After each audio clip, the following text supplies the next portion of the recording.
and we'll start off with the Pledge of Allegiance to the flag. I pledge allegiance to the flag of the United States of America and to the republic for which it stands, one nation, under God, indivisible, with liberty and justice for all. Before we get started with the agenda items, I just wanted to just point out a couple of housekeeping or informational things. Last week, we canceled the work session, and we did it with more than 24 hours notice. And the reason being is we had one person out with a medical issue and another person who was on their way to the doctor, and we weren't sure if they were going to be able to, what the status would be 24 hours later for a meeting. So we did not have a quorum. So I just wanted to, that was why. And we also had one agenda item that was pulled. So wanted to give the public as much notice as possible as to the cancellation of the meeting. So just trying to be out there. And also, if you noticed, we had the agenda for today's meeting on Friday afternoon. So we are trying to improve our communications with the public. We have, Meg is out and has an excused reason. She is on Zoom and can participate because she does have an excused reason. So just wanted to point that out. Moving on to the agenda, we have Kate Rossi-Smith with Cornell Cooperative Extension to give us an update on the WQI grant program that she's been working on.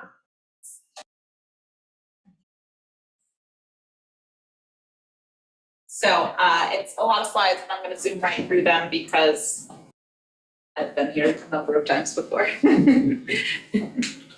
Not with me up here. Not with you. Yes, we do have people more. I was hoping we'd have a full board, but We all just started working on that. more patient. It's very Working on that. All morning, in fact. Oh. So you can.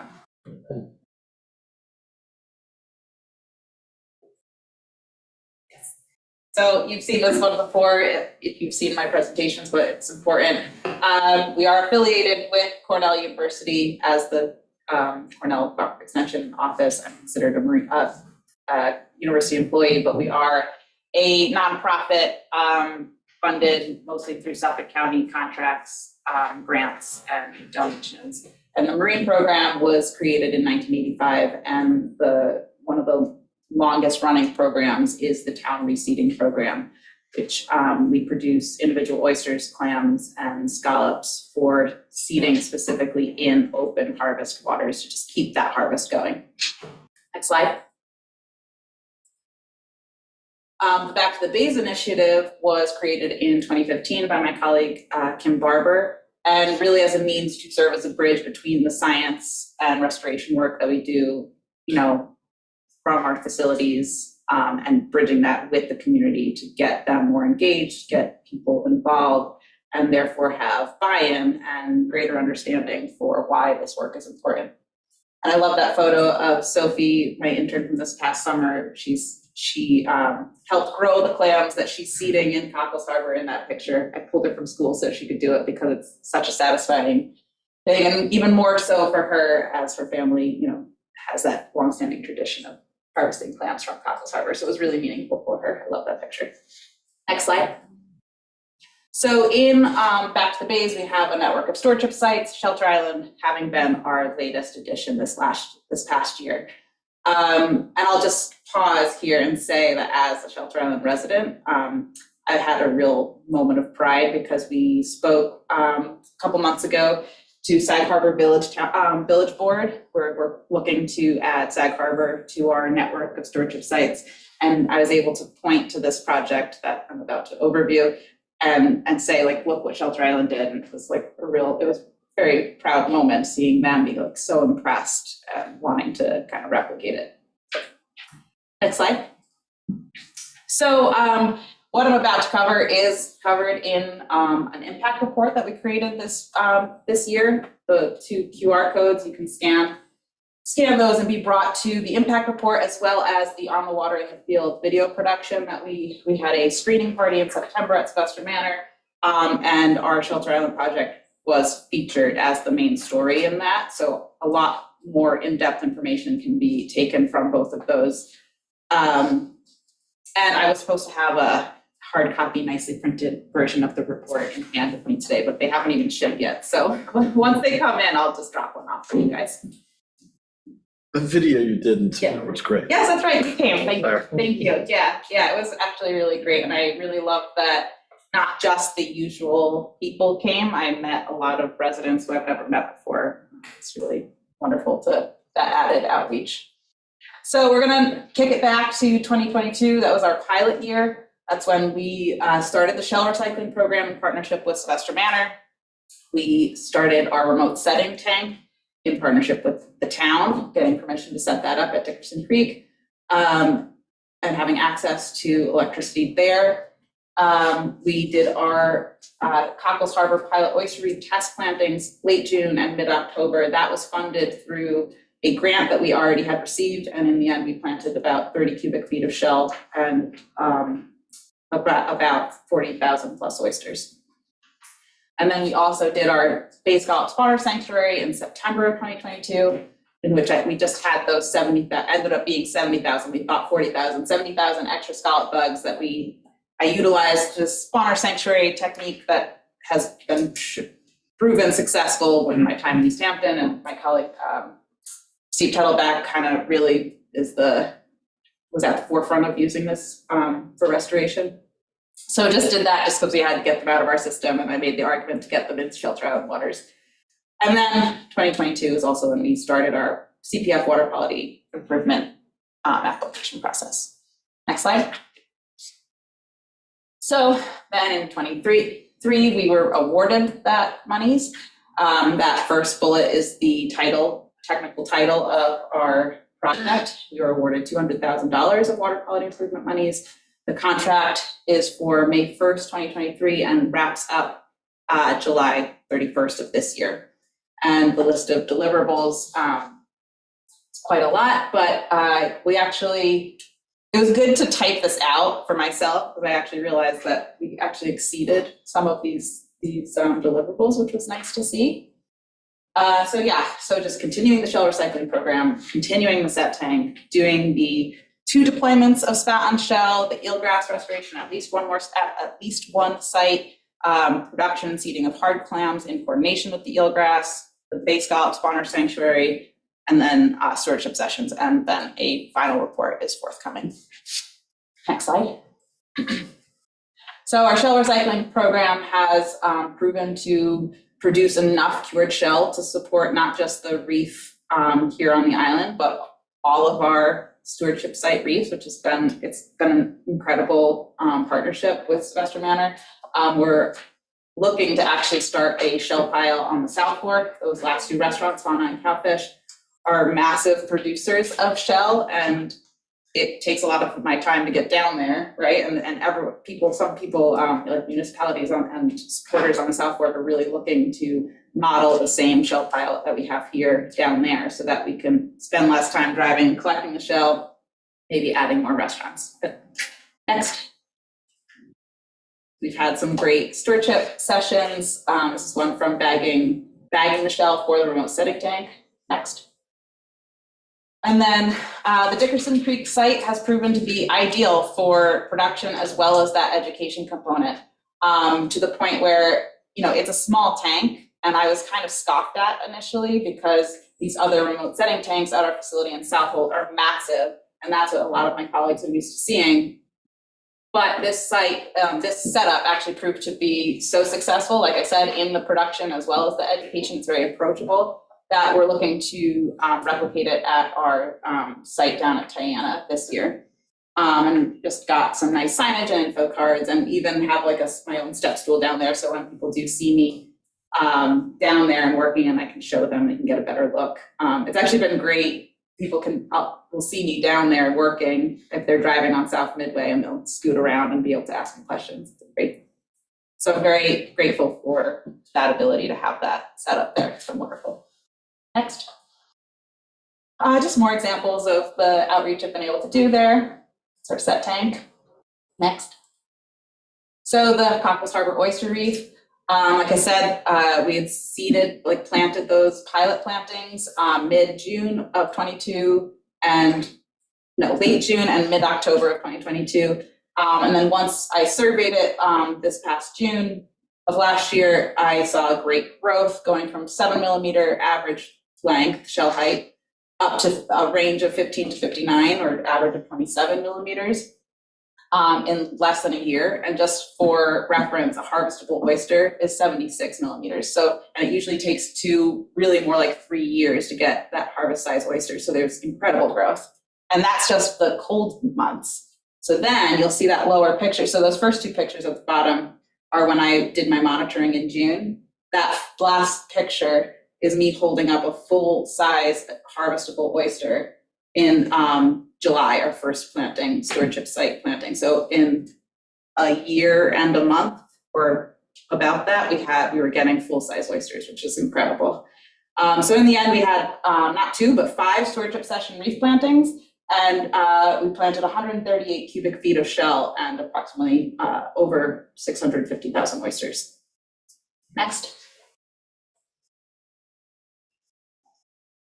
Just some really great outreach photos with, it ended up being wonderful to see how many people got really into it. Some people have been reaching out to me more recently asking if I'll be doing more sessions this year because they're really bummed that they missed out on last year. And also the site in particular, previous oyster reefs that my colleagues had started were being deployed from boats. You have like a little less control over how that shell is being deployed. Everyone was a little skeptical about such a near shore site, but it proved to really be a nice way to, you can barely see at the bottom there, the nice grid pattern. You have a lot of control over where the shell is going. The only lesson learned is that last deployment that we did was just kind of like extra shell that my colleagues had produced. Did it with the After School Science Club, and it was just that November 1st seeding, and it was just too close to that storm season. And some of it now, I checked on it a couple of weeks ago, and some of it did get blown up on shore. So lesson learned that it really emphasizes that those summertime plantings are great because it gives the opportunity for those oysters to grow and weigh down the shell. Next.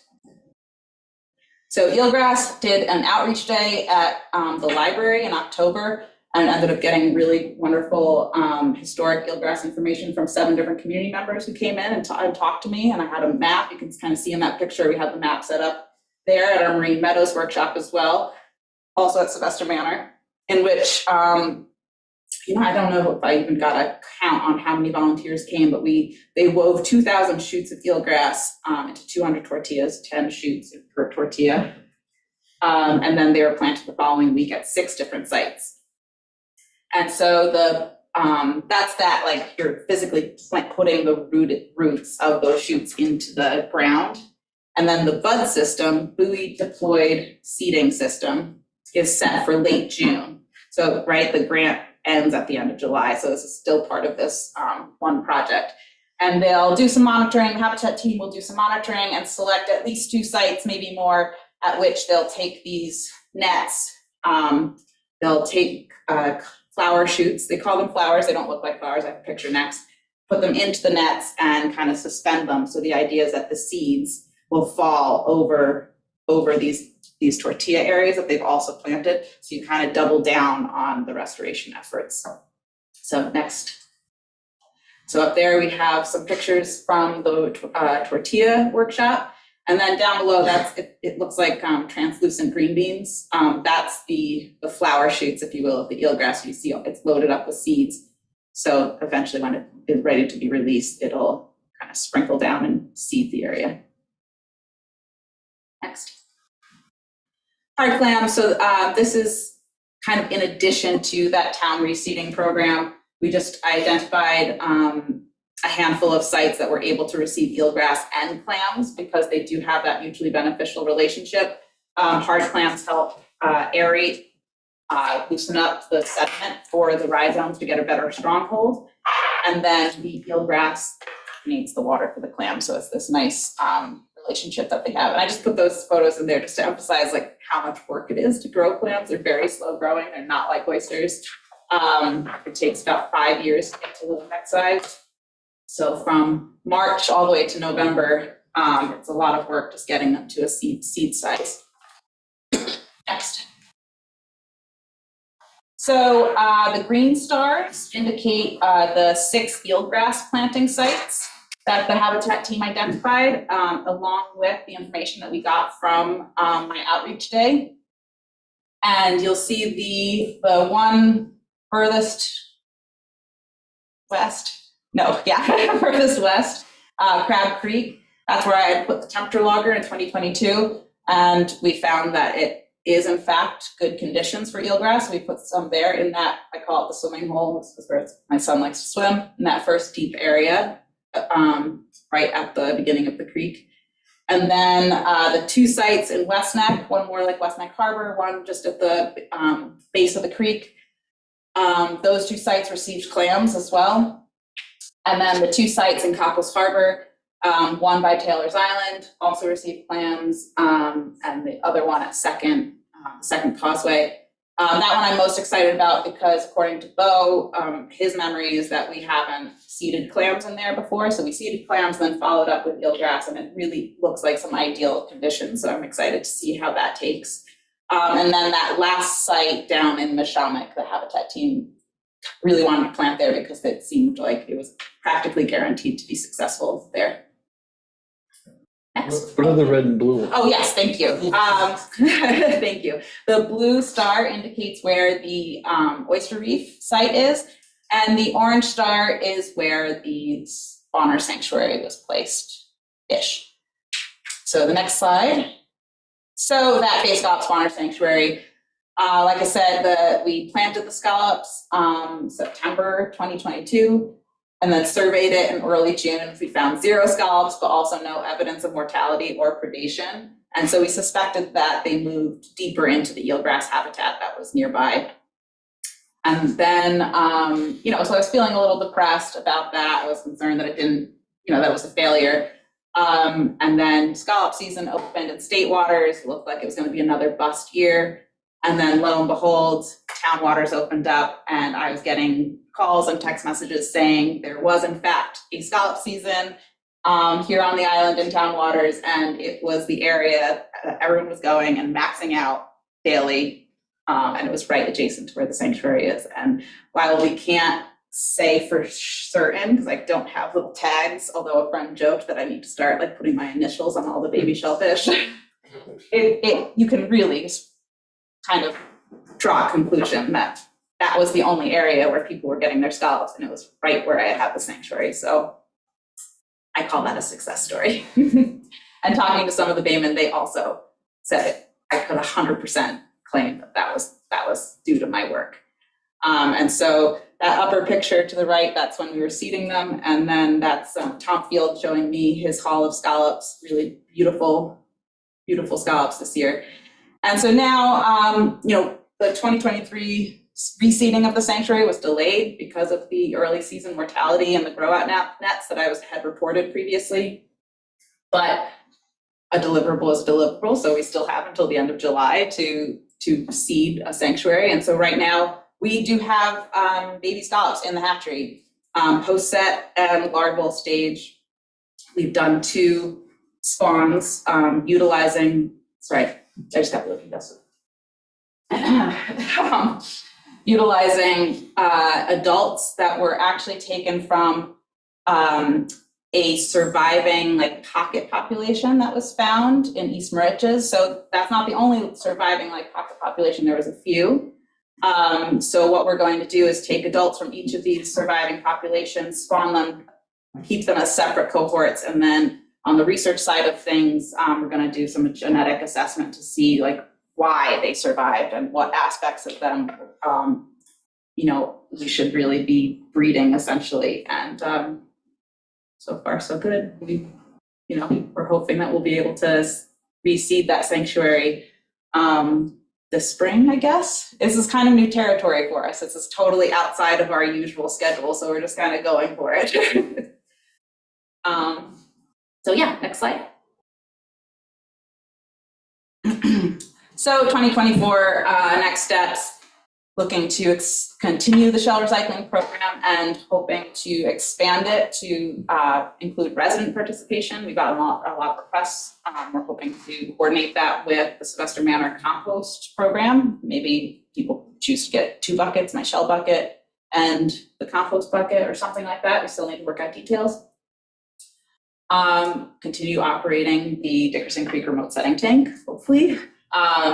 We'd like to just do maintenance plantings at Cockles Harbor Oyster Reef, just small. This past year was massive amount of plantings that we did, just small, 13 cubic foot, just to keep it going and just do monitoring.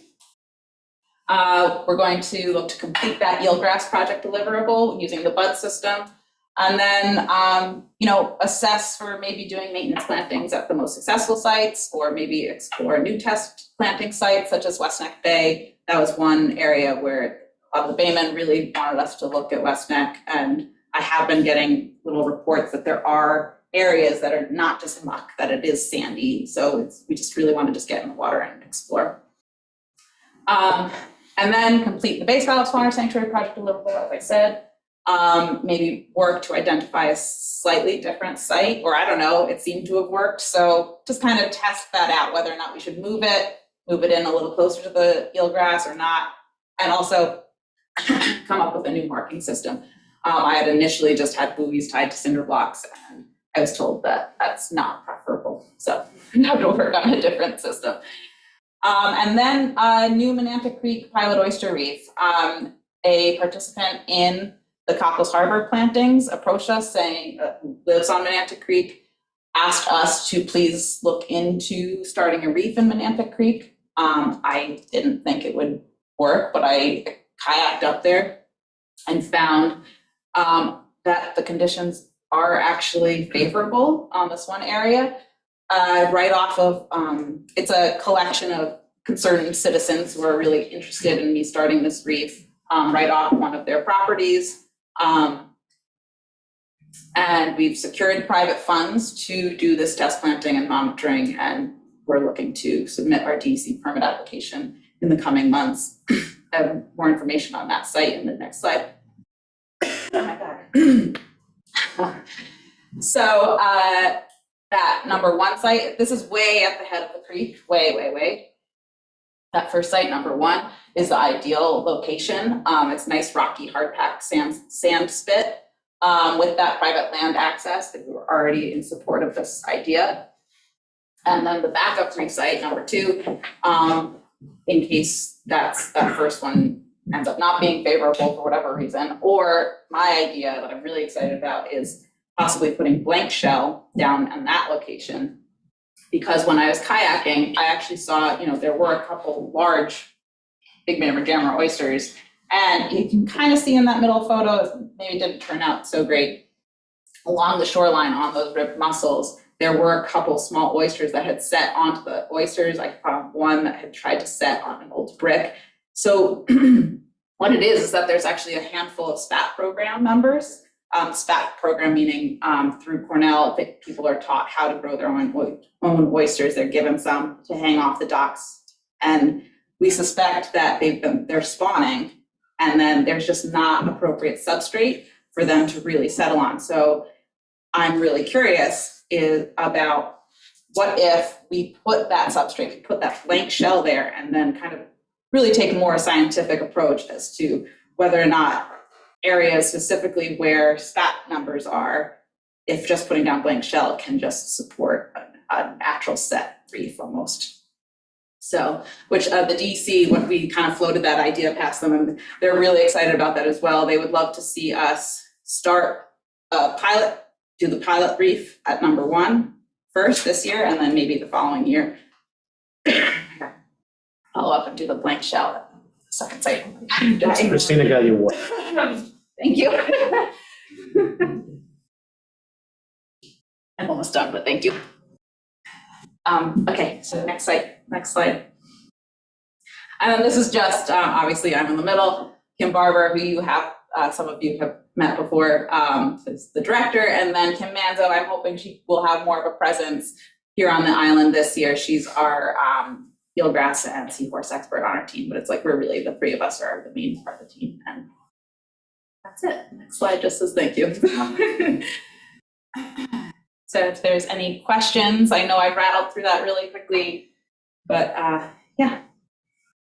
I was interested when you said you had some scallops that had survived, that you want to do genetic testing. Yeah.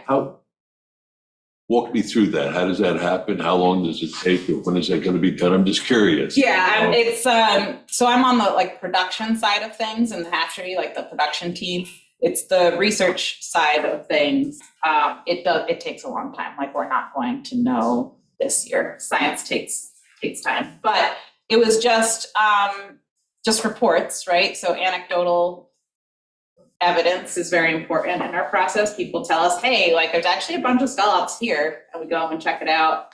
And if they look nice and healthy, which this occurred, the Eastern Riches scallops looked really healthy and, you know, a great population to work with. So we brought some in and we've now done to the 2 successful spawns. I was told that there are a couple other populations that we're going to get broodstock from next, but I'm not sure exactly yet. I don't know where those are from yet. So Okay, just encouraging to hear. exactly, it really is encouraging. Yeah. How does this all line up with the New York Times article? Yeah. I had like mixed feelings about that because it's always great to see people highlight, you know, the work of my colleagues. So Steve Tettleback and Harrison Toby, they were like referenced in the article. They're on the like research side of things, my colleagues. It was great to see that, but it was a little annoying, honestly, that the reporter clearly went out when the state waters opened.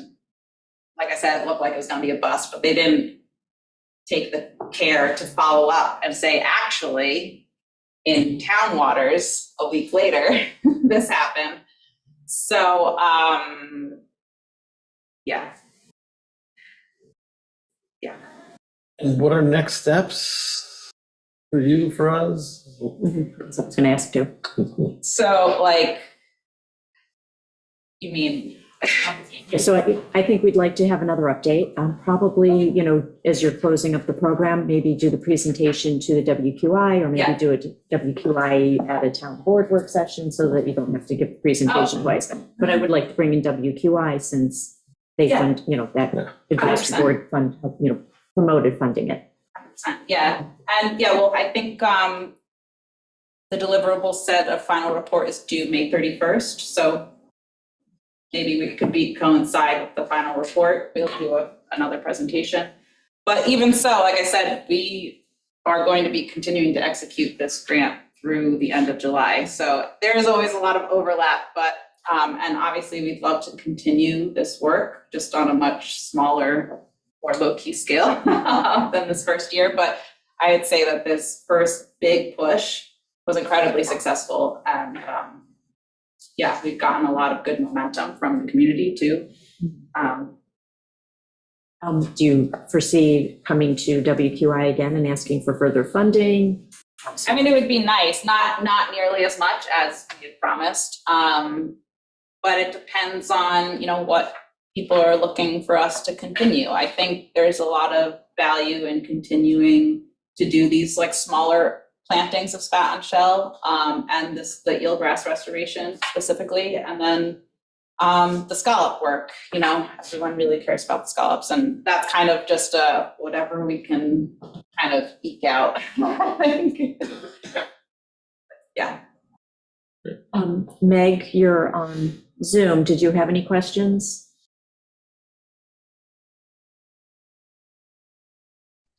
I just think it's great to hear that it went so well so far.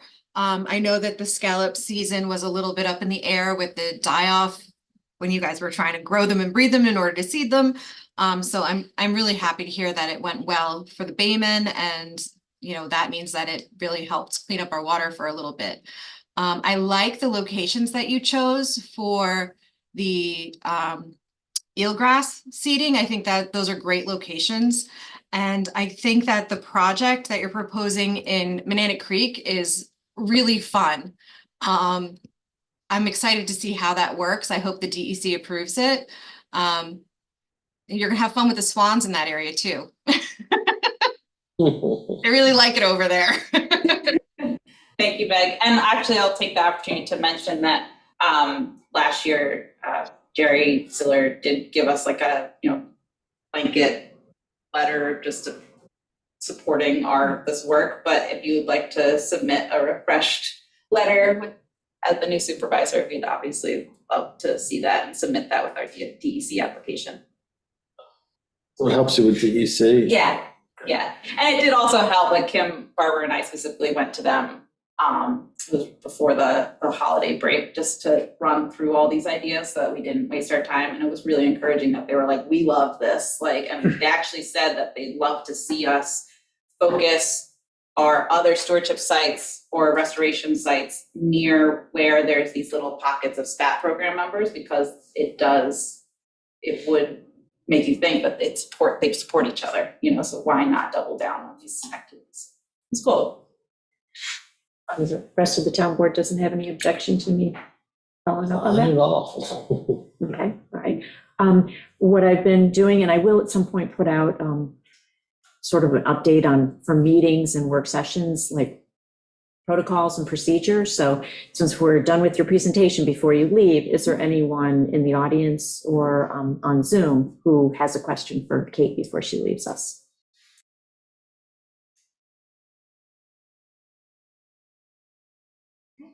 Thank you very much, Kate. I just wanted to remind the board, as far as our shellfish amendment that we recently did, there's that shellfish review board that consists of Bayman, the Bay Constable, myself. But that board is charged with giving an annual state of the bays report to the town board. And I think it might be helpful to invite Kate to participate in that. Okay, Yeah, just let me know. Great. Thank you. Thank you, guys. Thank you. Thanks. Thank you, Kate. Right, the next item on our agenda is municipal zoning referrals to the Suffolk County Planning Commission. And we have, to answer any questions from the Suffolk County Planning Commission, we have John Coralon. So John, thank you very much for attending, making yourself available for us. Just to refresh the public, the request has been made by the Suffolk County Planning Commission to enter into an IMA agreement with Suffolk County Planning Commission. And John, I'll let you just sort of give the overview as to why that request was made. Sure. Thank you for having me, inviting me, and giving our department the opportunity to describe this. My name again is John Corral, and I'm an environmental projects coordinator with Suffolk County Department of Economic Development and Planning, and serve as staff to both the Suffolk County Council on Environmental Quality and the Suffolk County Planning Commission. So in this case, this is a Suffolk County Planning Commission initiative. And I just thought it might be helpful to provide you with just a little bit of history on the IMA. This was something actually the Planning Commission developed a number of years ago in 2009. And it was an initiative we introduced to all the towns and villages. And it's a voluntary initiative where towns and villages can enter into this intermunicipal agreement with the Planning Commission. So that was back in 2009, and we had 9 towns enter into the IMA and 14 villages. Just at the end of this year, and then the start of just at the end of 2023 and the start of 2024, our department thought it might be helpful to reach out again to the municipalities that hadn't entered the IMA to see if there might be interest in the municipalities now joining this intermunicipal agreement. And what the intermunicipal agreement is it's allowed under New York State General Municipal Law, which lets a local municipality, in this case, the town of Shelter Island, enter an agreement with the Suffolk County Planning Commission. And it provides that certain actions are of local rather than intercommunity or countywide concern, and then not subject to referral to the Suffolk County Planning Commission. So the Suffolk County Planning Commission, pursuant to general municipal law, has applications that towns and villages are required to submit to the commission. So those include zoning actions, comprehensive plans, special use permits, site plans, variances, subdivisions, just briefly summarizing those actions that are required to be submitted. And if those actions are within the Suffolk County Planning Commission's jurisdiction, for example, 500 feet from the shoreline or 500 feet from a county park, or 500 feet from a town roadway, those actions would be required to be submitted to the Planning Commission. So back in 2009, the Suffolk County Planning Commission developed this IMA, and they identified actions that they viewed to be of local concern and not intra-community or countywide concern. And so they designated those items in a resolution, and the Planning Commission adopted the resolution with the towns and villages that we had heard from at that time. But as part of that resolution, it also included a resolve clause that allowed any municipality that wishes to join after that with an adopted resolution in conformance with this IMA, those towns and villages could join the IMA after 2009. And the items that the Planning Commission designated that are of local concern and then wouldn't be required to be submitted to the Planning Commission, and I'll just briefly read these off, are all area variances associated with single-family residences, a change of one permitted use to another permitted use with no changes to parking, minor additions of less than 1,000 square feet with no change to use or occupancy, or site plan applications proposing less than 5,000 square feet of new or renovated floor area or less than 10,000 square feet of land disturbance. And there is an exception to these. So if one of these, though, happen to be directly adjacent to county parkland or a water body, the Long Island Sound or any bay or estuary, then they still would be required to be submitted. And that one last exception is if any of these applications would have resulted in a positive declaration or SECRA, they also would be required.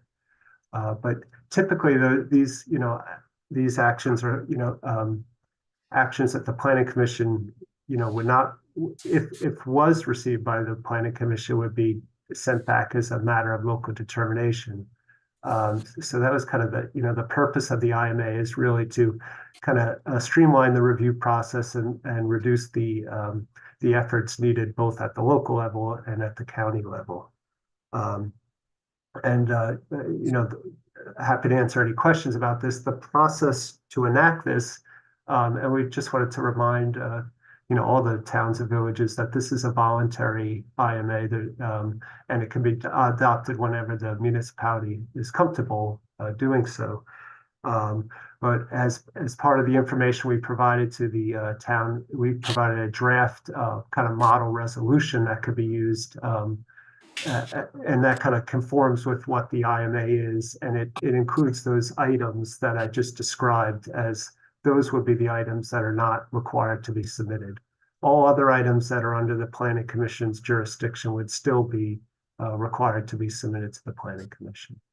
So happy to try to answer any questions you might have. Or Albert? Do you want to go over to? The first thing that comes to mind is we really don't have, a lot of the towns that have joined up with the IMA have very robust planning departments, environmental departments, zoning officials, engineering departments. We really don't have that here on Shelter Island. So I'm concerned about something possibly falling through the crack. Not getting the attention that it really would be warranted or should be. I understand that point and concern. I think the Planning Commission has a process where it's a process where regionally significant items go to the Suffolk County Planning Commission, and the Planning Commission reviews it and would then send back a resolution to the town on that determination. But for the items under this intermunicipal agreement, those items, because they're determined to be local concern, they don't meet kind of the thresholds that would go to the Planning Commission. So the Suffolk County Planning Commission we have a process where the staff to the Suffolk County Planning Commission sends back a letter of local determination. So those types of actions, do not get reviewed by the Planning Commission itself. It is possible that when they're reviewed under this local determination, that a comment could be sent with the local determination from the staff. But I thought I just want you to know that these items would not be going to the Planning Commission anyway. And we would always be available to assist if there was ever a question about, whether an item should be referred to us or not. And if an item ever was referred that was on this IMA, it would just be sent back with a letter of local determination. So there wouldn't be an issue if one of these items were submitted to the Planning Commission. What would be the benefit to the town to enter into this IMA? I guess. I think Crux of what I'm. I think the benefit would be the time savings, for staff of the Shelter Island to not have to put these applications together and then submit it to the Planning Commission. And then there is a time period where the Planning Commission has up to 45 days to review these and send back a determination. So there is that time period that it takes for the Planning Commission to review these items. In this case, it would be the staff of the Planning Commission, but the staff also has 45 days. So it would be, kind of streamline the review process and less, work on the staff time. And then there wouldn't be a delay in the time required by the town to wait for our letter back to you. Also, just to be clear, all the municipalities are signing the same agreement. There's no opportunity for customization of how the agreement applies to the town of Shelter Island? So for that to happen, it's possible that the Planning Commission could consider, a change to the IMA. But that would require, review by the Planning Commission and an additional resolution by the town of Shelter Island. So there has been a case of a town adding a few additional items to this IMA, but that required first, review by staff and then the Planning Commission and then an additional adoption of a Planning Commission resolution. So it is possible, but it would make it a little bit more difficult to do. Just for clarification, what was added was applications that be deemed local determinations? Yeah, in that town, they added a few additional items to these 4 items that also would fall under the IMA process.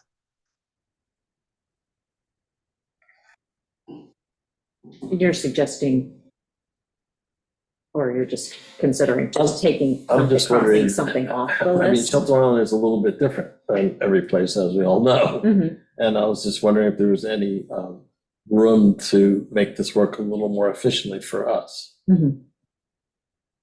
I mean, there's certainly people on the public who are. Well, so you'd be suggesting taking one of these 4 things or modifying one of these 4 Yes. Yes. things? Okay. I mean, for instance, I'm personally I'm not totally clear on how the change of use permitted when it comes to retail, to office, to residential. I'd like to sit down and talk that through at least, because those use differentiations are, quite significant and have different impacts on the environment. Mhm. So, My counter to that would be, it's still a local determination. We have site plan review and special permit, so we would consider it there. And I'm wondering, John, even if we exclude that from the IMA and it goes to you, it's still just going to go to a staff person who's going to say that's local jurisdiction? Yes. Yeah. I think the part of that, I think, to try to protect to some degree, I understand your point, but is that it includes that there be no changes in parking. So if it was a use that was kind of a more intensive use, typically that might require additional parking. So that was kind of the addition to that change of one permitted use to another, but there would be no change in parking. Otherwise, if there was a change of parking, it wouldn't fall under this IMA. I have another question for you that sort of follows that same Mhm. example. If we did have something that we were looking at site plan review and we said, okay, the IMA says it doesn't have to go there, we can then send it to you to consider, even though it would normally be excluded. Does it then go to the planning commission, or does it still stay at the staff level review? I think the process would be because these items do not meet our regionally significant thresholds to go to the planning commission. It would still be a local determination. So it wouldn't, if it met the thresholds of this IMA, it wouldn't then go to the planning commission.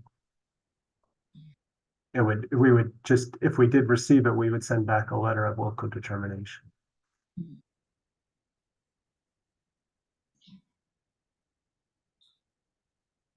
Meg, I'm just going to presume if you want to weigh in on anything, you'll raise your hand on screen. Yeah. Anything else from the board? No, I'd like to hear from the public. But if you want to wait till the end, I don't want to lose John. Yeah, I was going to say, no, if the board's done, yes, since this is not something that goes to public hearing and it's something that's just resolution, yeah, if the public has any questions, John, I'll open it up to the floor. Can I just, before we move on, I just wanted to flesh out what is regionally significant in their eyes. They have a Suffolk County Planning Commission guidebook.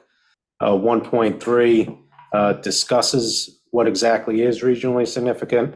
And that, as we know, comp plan is regionally significant, moratorium is regionally significant. So those go straight through.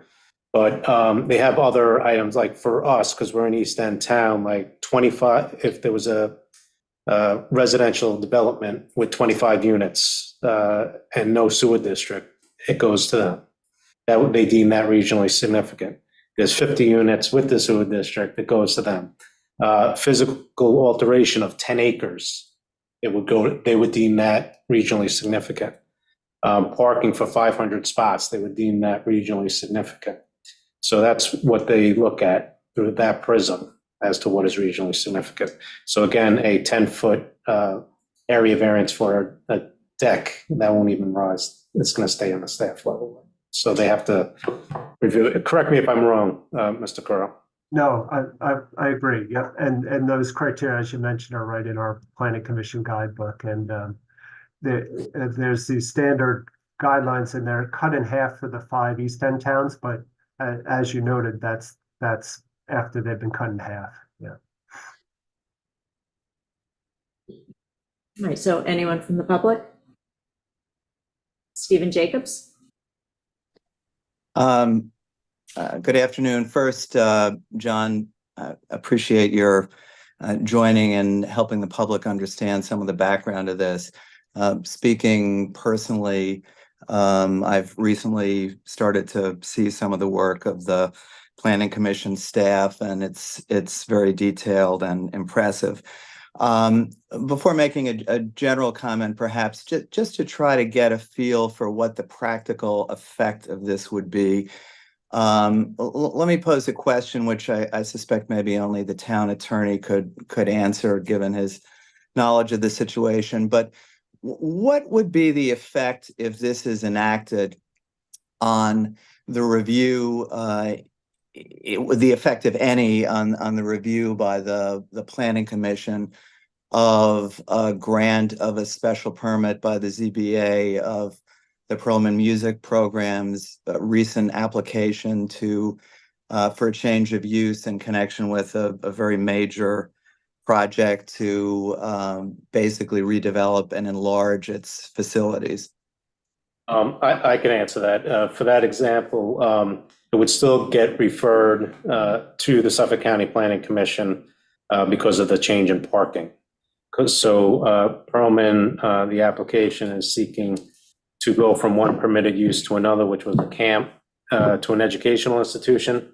But there will be added parking, so that's the trigger that'll be able to get referred to the Suffolk County Planning Commission. But then, John, correct me if I'm wrong, then you look at it through the lens of regional significance, right? Still before it'll get in front of the commission. Yes, that's correct. There always is the opportunity for a unique application to be brought to the Planning Commission, but the general screening process is that regionally significant thresholds to go to the actual Suffolk County Planning Commission. The size of that parcel wouldn't play any role, Stephen? Well, like I said, once it gets, again, even if when we enter into this IMA, it'll still get there. We have to. So then they look into their guidelines. And I would say potentially physical alteration of 10 acres. I don't know. I don't know the scope of the project yet. Is there going to be parking for 500 spots? I highly doubt it. So I'm not sure whether or not they let it get in front of the Suffolk County Planning Commission, but I think it's premature to have them answer that now. We would be submitting it. We wouldn't be submitting. If it falls outside of the IMA. Kim Nolan, do you have your hand up?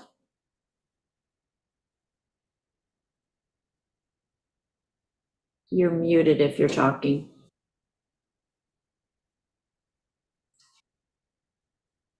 Okay, can anyone hear me now?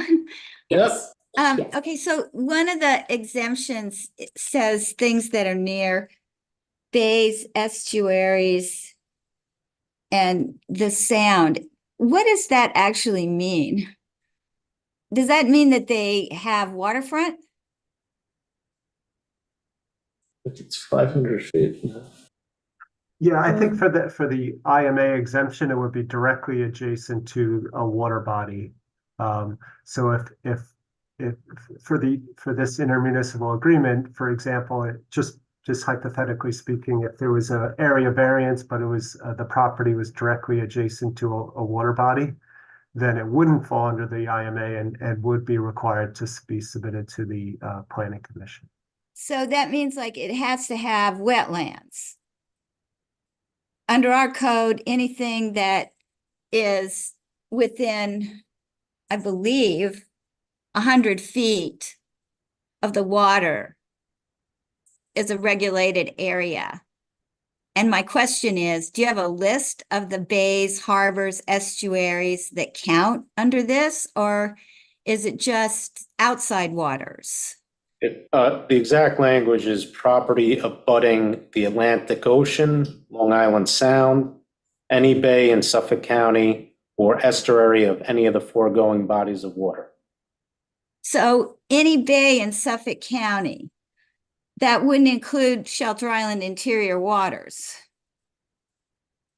Or estuary, again, I'll refer. Yeah, I would think the only. I'm just trying to figure out what, how this thing works vis-a-vis one of the most environmentally sensitive areas that we have, which is our wetlands. And it just isn't clear to me whether they would still be involved or whether they wouldn't.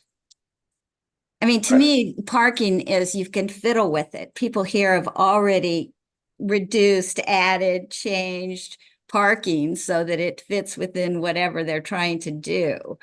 I'm not saying that that would be happening in the example that Stephen Jacobs gave, but to me, parking is, that's not what's, should be a determinant on an island with 45 miles of shoreline. What should be determinant on this island is how it affects the environment.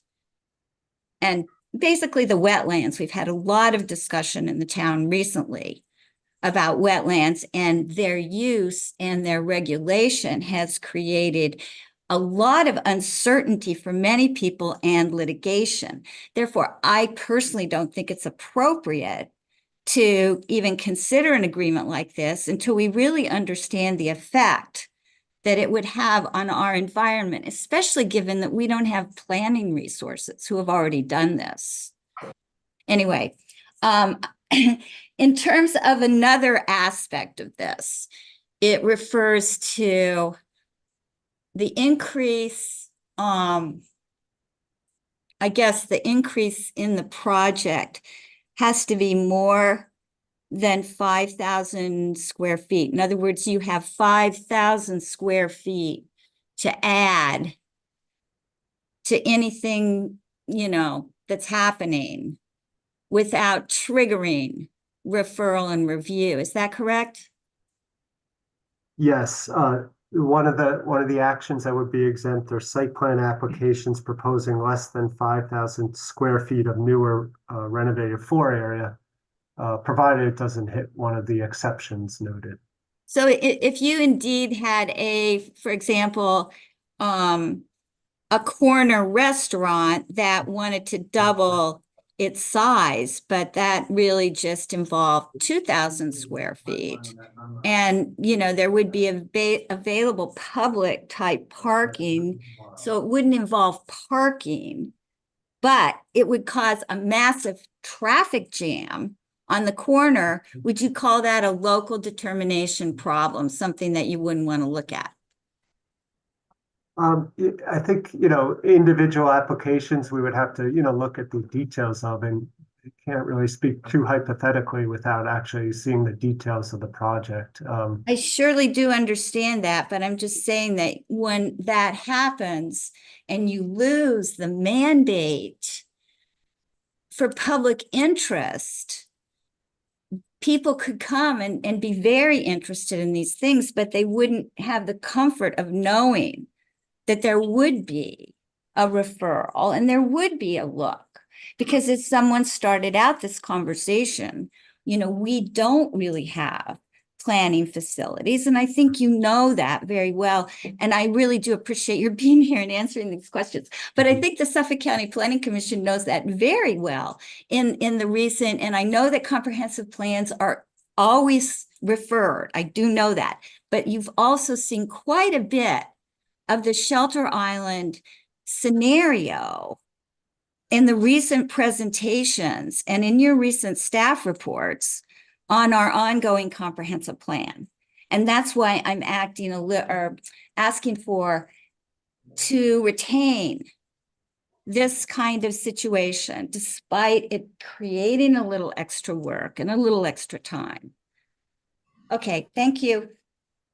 My only thought on that, Kim, is what we're talking about is Suffolk County Planning Commission's review, sending it back for local determination. So if something's going to them and they're not giving us any comments and just sending it back to us, then we either need to ask Suffolk County Planning Commission to look at things deeper than they normally would and change their parameters, I think, or we have to locally implement something that accomplishes what we want it to accomplish. Am I missing the point there?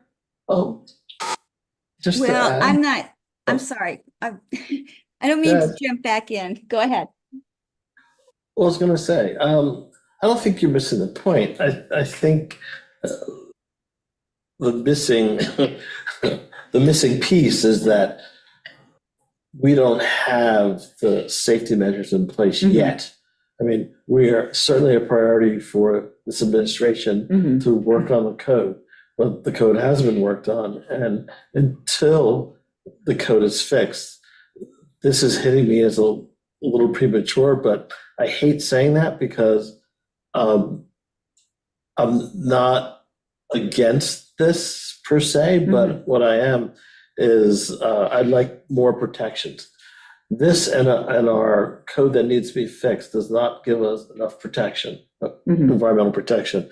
If we could tweak the IMA to add the nearshore overlay, to add lower the trigger. If you're going to build a 5,000 square foot addition, that doesn't happen here really. But a 1,000 square foot addition does happen here. So if we could bolster the protections, change the parameters a little bit. That's why I asked my original question. It's like, how much room is there to tailor this to the realities of Shelter Island?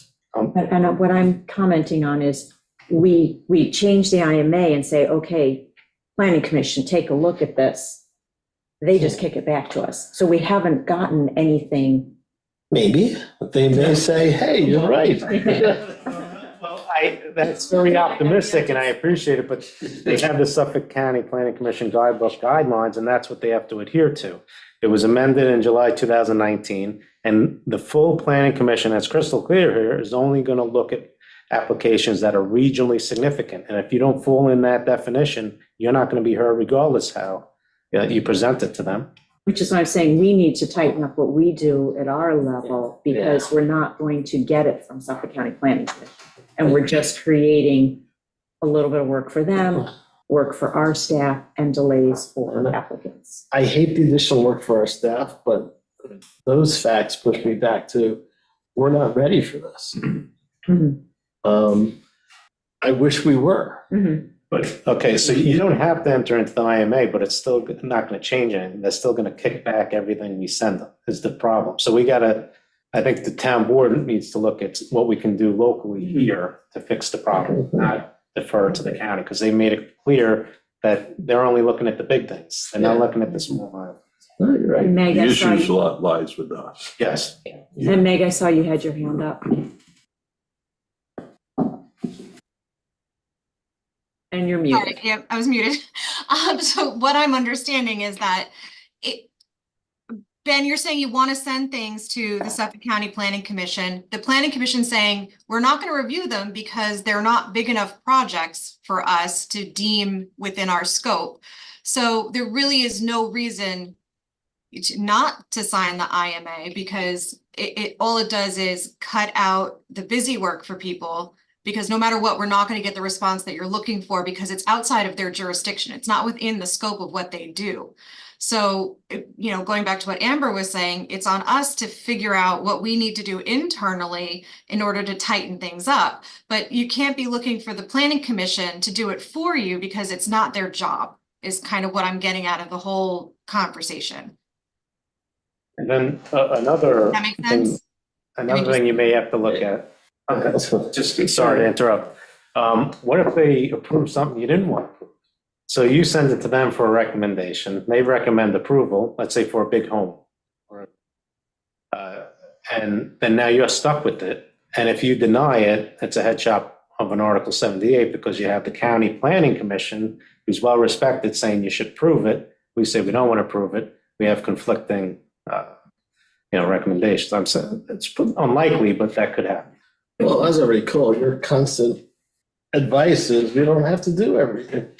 We can override whatever. No, absolutely. That is my, I love that position. I think the town can handle it.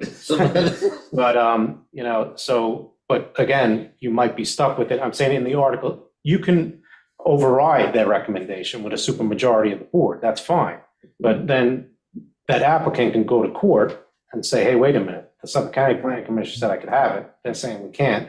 And we ran into that with the moratorium, where, the large home moratorium, they were apprehensive over it. It looked like they didn't even want to recommend it. And we would have been stuck with that recommendation. So just a little bit of be careful what you wish for. Okay. How many times has that happened?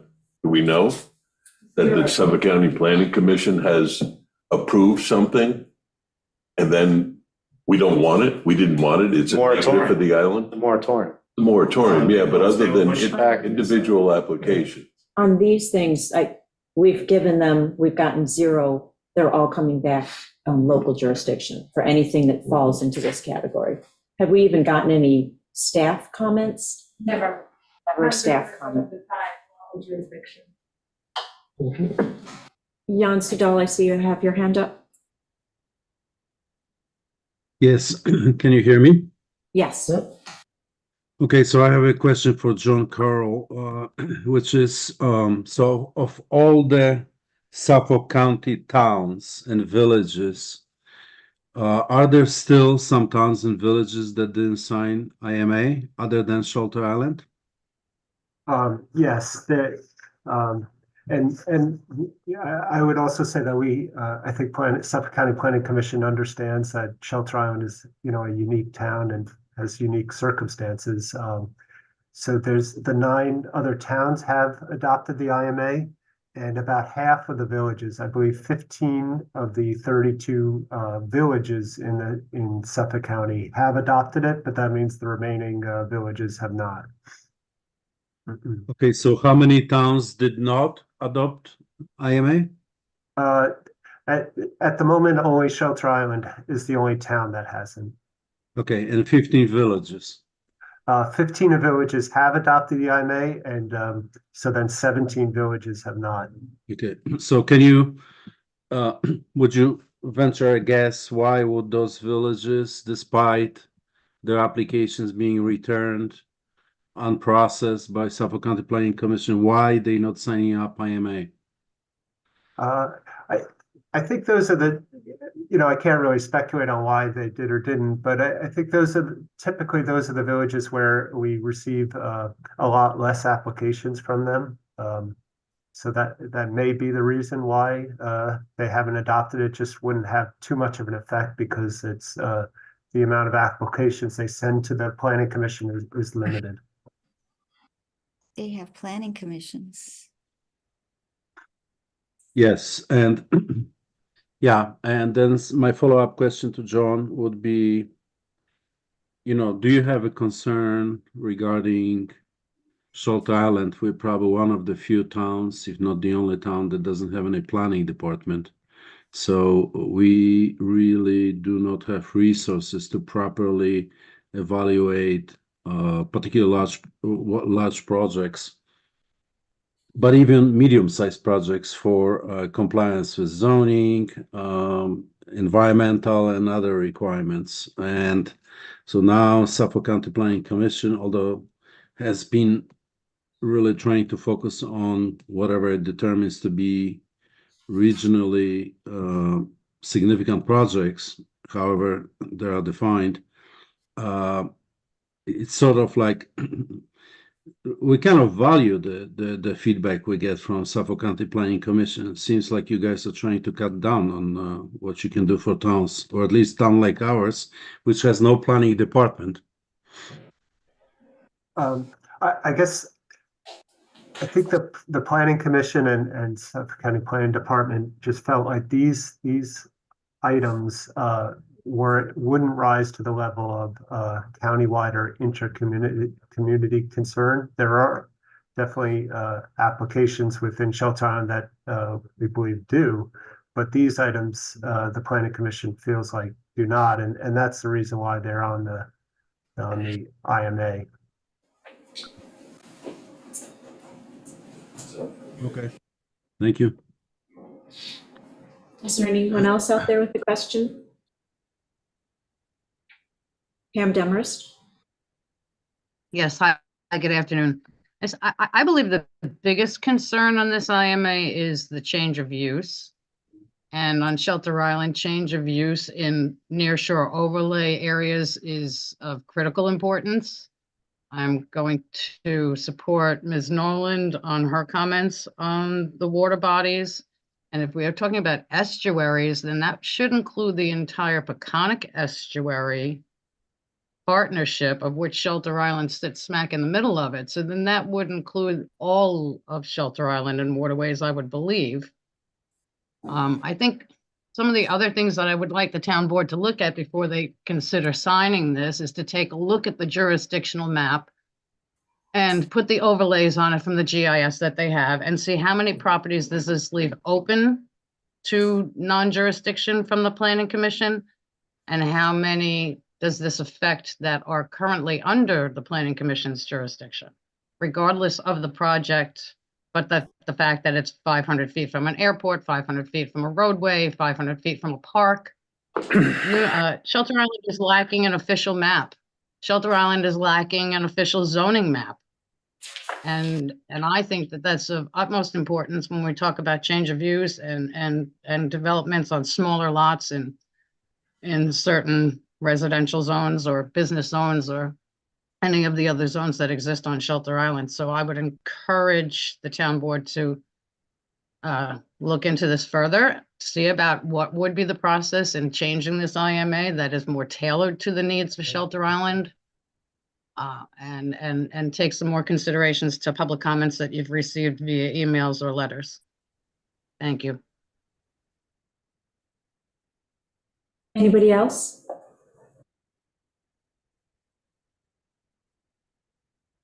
Okay, John, thank you very much for your time today. Yeah, thank you for having me. And if we can, provide additional information, we're here. Great, thank you. Thank you.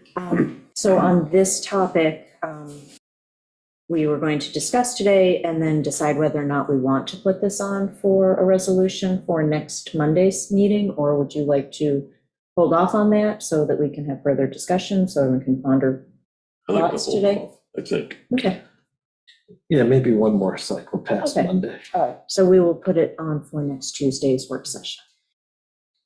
Okay, great. Let's make a note before I move. I mean, it's difficult. I just Nope. think we should think it all through. Yep. The next topic is the CPF acquisition plan discussion. We closed the public hearing on the last town board meeting. And so we will have to formally vote on, because we have a hearing and a resolution that's on the table. But we're going to draft the resolution for Monday's meeting that we reject adopting current CPF acquisition plan. And what I wanted to talk about today is how we proceed with it. At the last CPF committee meeting in January, I just had notified them as one of the liaisons that we're going to send this back to them so that they can weigh in on it. So just wanted to make sure that was good for everybody. And then I also wanted to discuss within it is Appendix F, which is proposed water quality improvement projects that's included. And rather than including this within the CPF acquisition plan, since we haven't brought the WQI into it, bifurcating these two and adopting just the CPF acquisition plan and then having WQI work on water quality improvement projects is a separate plan. Yeah, So, I think that's, I agree with that, Amber. I think that's good. okay. And CPF does not have a quorum for February, so their next meeting will be in March, but they do note that they will be picking this up. And then we can try and figure out after they have their meeting, a timeline to bring this back to the town board for review. Right. Just to follow up on that, we do have a standalone WQI plan. It was adopted in 2016. So that has to be updated as well. So these plans, CPF and WQI, have to be updated every 5 years. So that has to be done. Yes, and that was part of what was preliminarily in this Appendix F. So we need to just get, I know WQI is pulling together their agenda for Thursday, so I will reach out to James Eklund and see if he can add this, at least just so it puts them on alert and gets them a document to start looking. Sure. Okay, I don't think, I don't know if anyone in the public has anything to say on this. It's not really a public discussion item. It was more of the FYI. direction the board wants to take on this. So then the next item that we have is the dock moratorium for local law. We had the public hearing on the last board meeting on the 22nd. We closed that public hearing. So now it is with us just to talk about how we want to move forward with passing that local law. So there will be no opportunity for public comment on this because we've closed the public hearing. So it's just strictly how we as a town board want to move forward. One of the things is the notice that was published and brought to the Suffolk County Planning Commission was that it was going to be a 6-month moratorium. We want to make that a 3-month moratorium. I think that as That was their recommendation. that was their recommendation. And as with the comprehensive, the large home moratorium, we were able to adjust our extension on that from 6 months down to 3 months without having to renotice and rehear that. So I presume in this case, since we're becoming more restrictive, that is not an issue. Correct.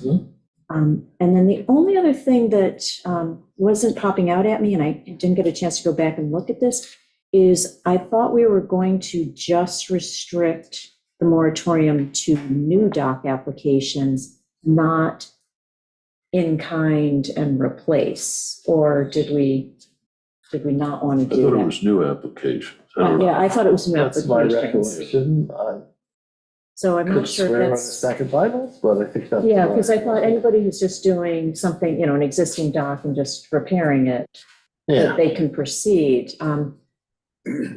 And Bill Garrity, you're on, Let me just, so 53-9.2B, so for pre-existing non-permitted, non-conforming structures, a lot of docks we have are, they may be repaired in kind and placed without a permit.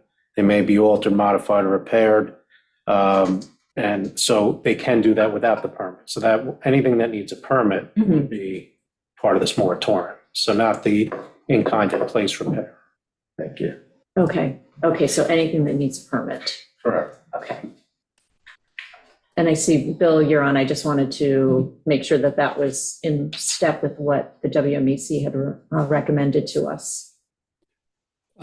Yes, that's basically how we wanted to proceed. We want people to be able to repair their docks during this period.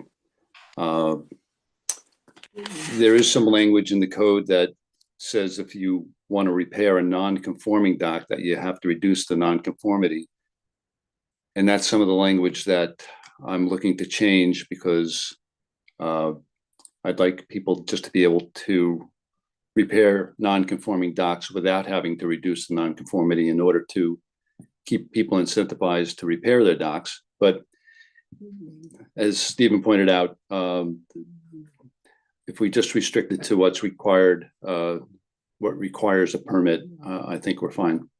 Okay, so then that would, if it's a pre-existing non-conforming dock, then that requires a permit, and therefore, Well, Well, I don't think it requires only a if- permit, but you're required to reduce the nonconformity, which is strange. well, so the language 53-9.2B, pre-existing non-permitted and non-conforming structures existing as of June 30, 2020 are exempt from standards. They may be repaired or replaced in kind, blah, blah, blah. But yes, so with the pre-existing, you may need a permit for those, but like 53-9, no permits are required for any repair work that's less than 10,000. Repair that's in place in kind, no permit. So I think that what you're trying to prevent from having to be encumbered by this moratorium is not encumbered by it. and Amber Wilson just weighed in, permits are needed with repairs over 10,000. Over 10, so on that, yeah, I just said under 10,000 here. Okay, so the way this is drafted, we're good then, Yes, except for the 6 months becomes 3 months. correct. And that'll be on Monday? That'll be on Monday. And then that starts the clock ticking. So, let me just get out my little calendar here. So if we pass the moratorium on February 5th, then, so May 5th, we would want to, so May 6th, we're off one day, would be when we would want to be able to adopt the local legislation. So, Or, because the Suffolk County Planning Commission said we can have an initial 3 months, so similar to the other moratorium, we can go back and show progress made. mhm. I know, Bill, correct me if I'm wrong, you'd be begging for 6 months, right? We've been working on this, I think, 7 days a week. And I can only judge how long it might take us to do our work, but once we're done and we submitted, to the full council and then it's submitted to the town, I just don't know how long that process will take. So it's hard to say. Well, We're just I was going to say, let me start with the end in mind, which is adopting it on May 6th. So if that were the case, we would be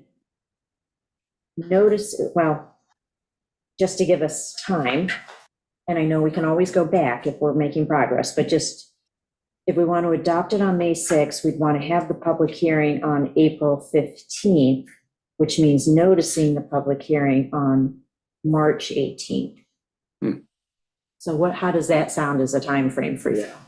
And we could potentially push it one set of meetings if we held the public hearing and adopted it that day, but I don't like to schedule things that way. Yeah, that would be extremely tight. I was hoping to perhaps have 2 meetings for the WMAC in March and 2 in April, just to try to get our portion of this done. So that we would be at least 30 days beyond your March date. Mm-hmm. Didn't the planning commission offer flexibility in the Yes, timeline? yes. Yes. We kept them apprised of the Yeah. status. Mhm. Okay. Because And- again, oh, I'm sorry, Bill. I mean, and already I think we can demonstrate that we've done a great deal of work. I mean, before the moratorium's even started. It's a lot of work. Just trying to redraft it and try to come up with different ways to approach the issues that are presented in the existing document.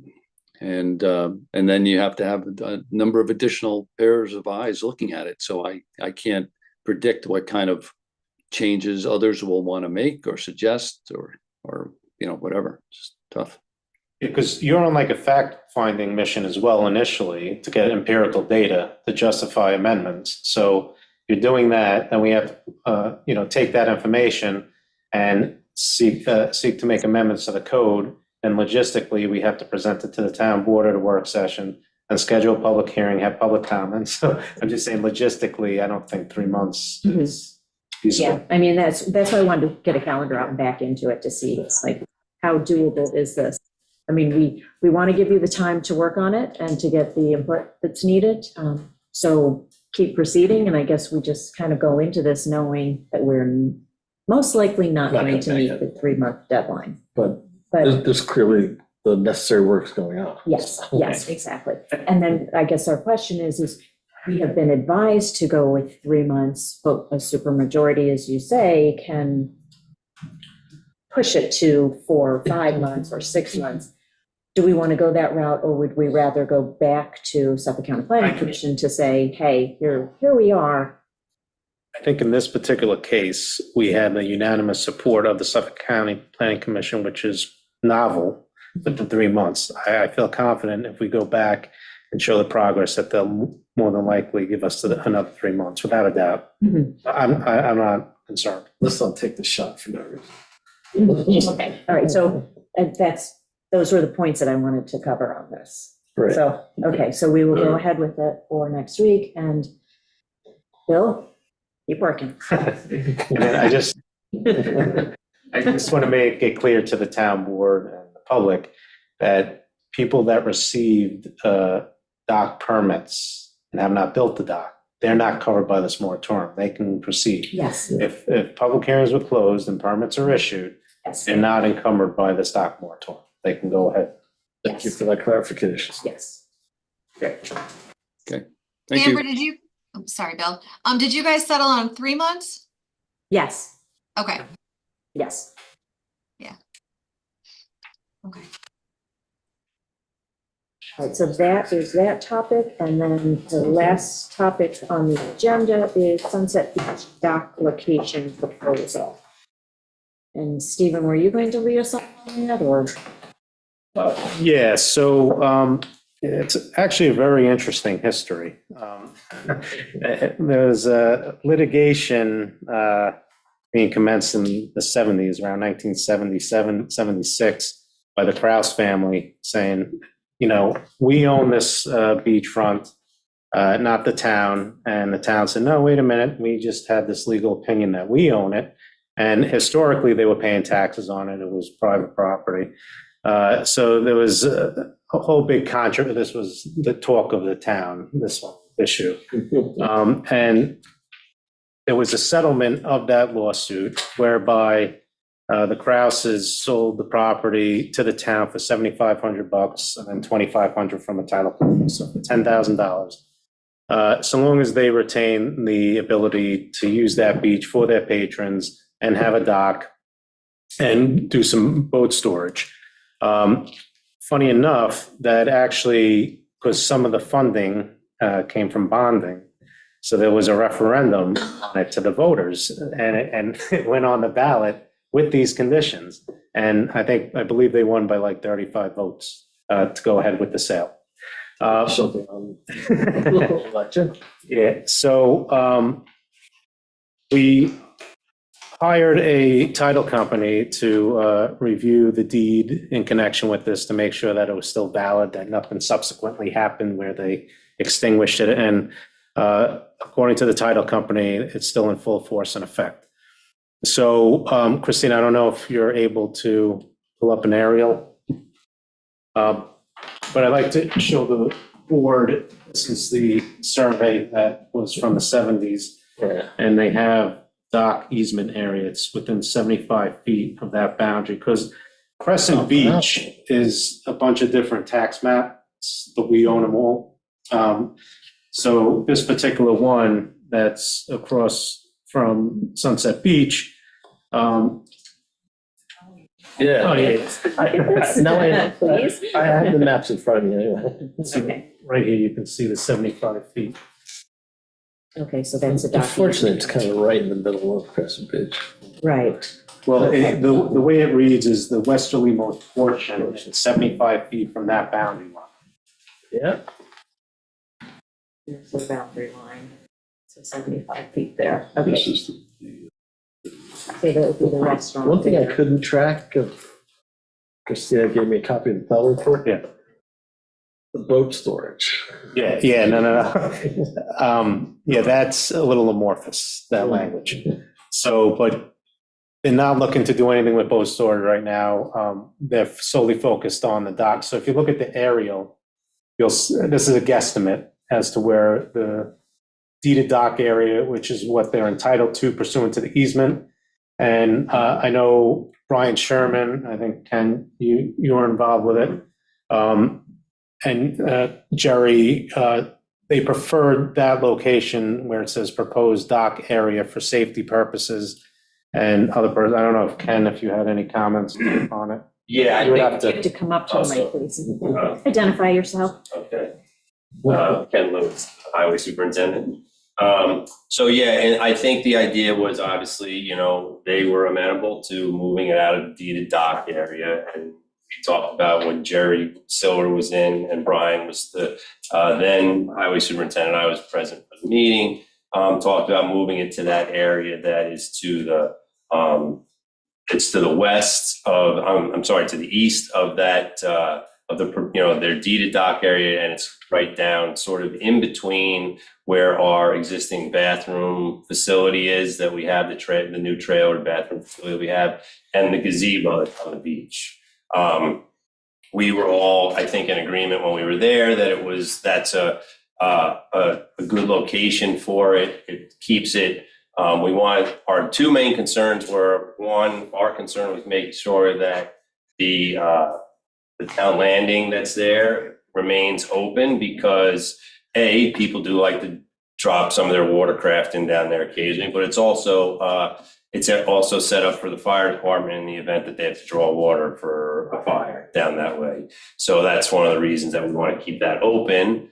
So any kind of blockage down that way would be the issue. I think the other, and then the other issue really it's not so much an issue for us, but it is ultimately, is the underwater cable that's out there. I don't have the exact location of that cable, but I know that cable does come underwater and come into roughly that area on that schematic. So that would be an issue for, an underwater survey and, for the dock builder to obviously be cognizant of that, because you don't want to be hitting that thing underwater. So those are the two big concerns that I saw that were presented to us. I feel that location, from my standpoint, and from our maintenance standpoint of the beach and the bathroom facility is, I think, acceptable spot.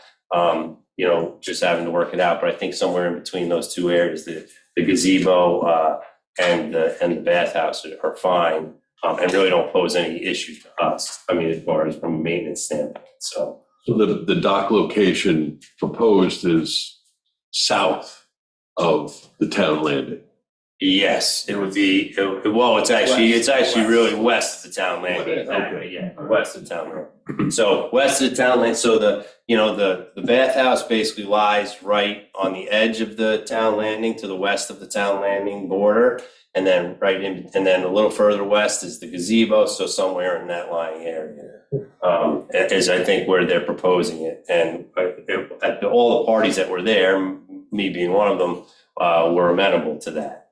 So. What kind of an issue do we have? I'm just curious if you know, Ken, I don't know, about anchoring with the cable line there. Is that an issue? I have heard over in the past, like I'm talking to say, Jimmy, Chief Reed could probably speak to it a little more because I know the Bay Constables, I think, have had some encounters with that, with anchorages or boats that have, maybe dropped an anchor on that cable or gotten hooked on it. And maybe had to evacuate the anchor and, cut it and let it be because they were maybe dragging it or something, but I don't know the specifics. I know what happens. I know one winter, I remember when I was working for the highway department, there was a barge out there and there was guys diving, retrieving anchors for people and salvaging things, but that was just, I knew that, but the Bay Constable would probably know better than I would about it, but I know it definitely is it becomes an issue, but I've always felt like that's outside in the further off part outside of that anchorage area, that, that small anchorage area that's down there to the east, where you see a lot of boats and they bring the tenders in for people, bringing them into the shore. So, I think that would also, that also opens up that area by having the dock there. They do have a spot that they can bring those tenders right into the dock and drop people. Stephen, looking at the title search, it said that the beach front would be for the enjoyment of the residents of Shelter Island. They could use the beach freely. Correct. And did I read that applied to the dock as well, if a dock was constructed? No. Unfortunately, no. It was a private. I didn't see that. No. Yeah, again, I don't know if we can work something out with them, like with our Cornell program or whatever, to maybe get some public benefit out of the dock as well. But that there's nothing required of them. I mean, clearly we have this, whatever we decide to do, it has to be subject to located power line. But can we also extinguish these other tangential rights that came from this deal from 1950, whatever it was? No, these unfortunately run with the land and to the property owner and the property owners in the future. They have this We don't have a lot of leverage. perpetual easement. We don't have a lot of leverage here. No, we have none. Can we ask to get rid of the boat storage? Yeah, we could ask for anything. I don't know what. We have to negotiate this, so yeah, I'm kind of like, what can we negotiate? Like, what do we do? It's just a swap, or like, can we add in a few things to the swap? Yeah, well, we got to negotiate because this is town property now, and it's town parkland. Anytime you have parkland and you prevent the public from using a certain portion of it, that's called alienation of parkland. And you have to get state legislative authority to do it. So I'm already working with Fred Thiel's office to see logistically how this will work, because this is such a unique situation, because we're not saying we're swapping a piece of property for this one. What we're doing is it's the same parcel, but we're just moving an easement area from one location to the other location. So I'm not sure if we're going to need a full act of the state legislature signed by the governor to allow us to do this. So yeah, it is a negotiation, but they can just build it in that location as of right and not negotiate with us, right? And I think if they had their druthers, they would prefer the location that we're proposing. But if we become onerous with conditions, maybe they won't. But everything's negotiable and we could put that on the table. Yes. Okay. I'm just tossing it out there. The other thing is when we do commercial applications, the beach down there, we generally do have a launch service. So Christina, if you bring up the map, where does that, like, how is that fitting into the location there? There's also a food truck that goes there. Yeah, I think the food truck's far enough away, because if you look at the red line, it's like almost a direct line to the food truck. Yeah. But I feel like that launch service, there's an implication there that we have to consider, and I don't know. So the launch service was 110% in connection with Sunset Beach, I believe, right? So I don't know if this dock is they're gonna work with Sunset Beach and use that as their launching point, or not be in business anymore. I don't know. Yeah, I mean, that's sort of my impression of it, I think, too. I mean, the launch service comes in currently to right into the town landing, which, it may still be able to exist in that same spot as it does right now. But I would think because a lot of that business does run through, benefit Sunset Beach and and the boats coming in that they're bringing people off of, I would think that they'd bring them right to the dock. It's a little cleaner, it's also a little cleaner operation and bringing somebody to the dock as opposed to they're hopping off the boat, they're dragging the ramp out there. There's always the potential to get wet, whatever. I think that might be.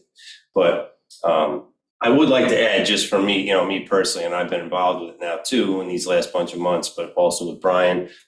And I think Brian would echo this too if he was standing right here.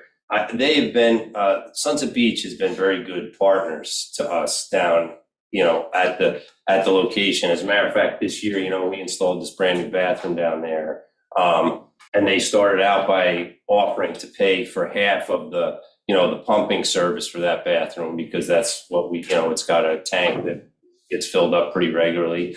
And they ended up paying for the whole service for us this year. So they've been very good partners. I can tell you from my own personal experience too, being part of other, groups out here as far as nonprofit organizations and done things with them. I think they're doing right by the community in a lot of ways down there. And I can tell you that from my standpoint, from the highway department and what we deal with on the beach, I can also tell you anytime we've had a problem on the beach, if the beach has been, not cleaned well, or, something left horrible over the weekend, we contact them and they get their people right on it. So I just wanted to add that to it, as far as I think to the point, I think they would be, they've been agreeable to a lot of these things. And I think, working with them has been a benefit. So. I guess, we put this on the agenda so we can start to see what is going on. But Stephen, I guess there's things that we need to consider and step through to make this happen. I also see that Adrian is on as well, and I know that they need to know what the process is, because they have to get DEC permits for docks. But before they can do that, I guess we need to. Well, that's the question the DEC had was, where you're locating this dock is on town property. Do you have their authorization? Mm-hmm. And that's why I'm working with Thiel's office to see if we can just do it in-house and have this easement amended, or do we have to have that act of the state legislature? It should also be noted that they still need a dock permit. So they're still going to have to go through that process. Yes, yeah, and that's where I knew the DEC comes into that. So then. But this would be outside the moratorium because of the deeded rights? Nope. No, They no. just do moratorium. But the moratorium does have a hardship exemption application they could avail themselves of. And it would be up to the town board to see if they would qualify for the hardship exemption. They would have to make a case for it. Do you have any idea, Stephen, about the timeline and the logistics of working with Fred? And He's saying, again, if we're subject to it, he said best case is 2 to 3 months before it can work through both houses and get to the governor.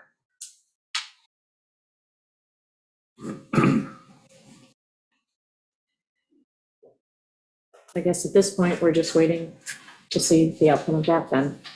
Yes. Yeah, because that's a condition precedent for this proposal unless, they wanted to just go with their easement area and submit. Mhm.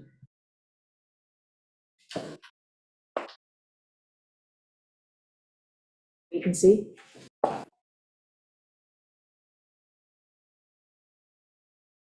Okay. Anybody else? I was going to say, is there anyone, before we move on, that wants to speak on this topic? Okay, thanks, Matt. That sounds good. Hello, Mike Gaynor, 8 Cobbetts Lane.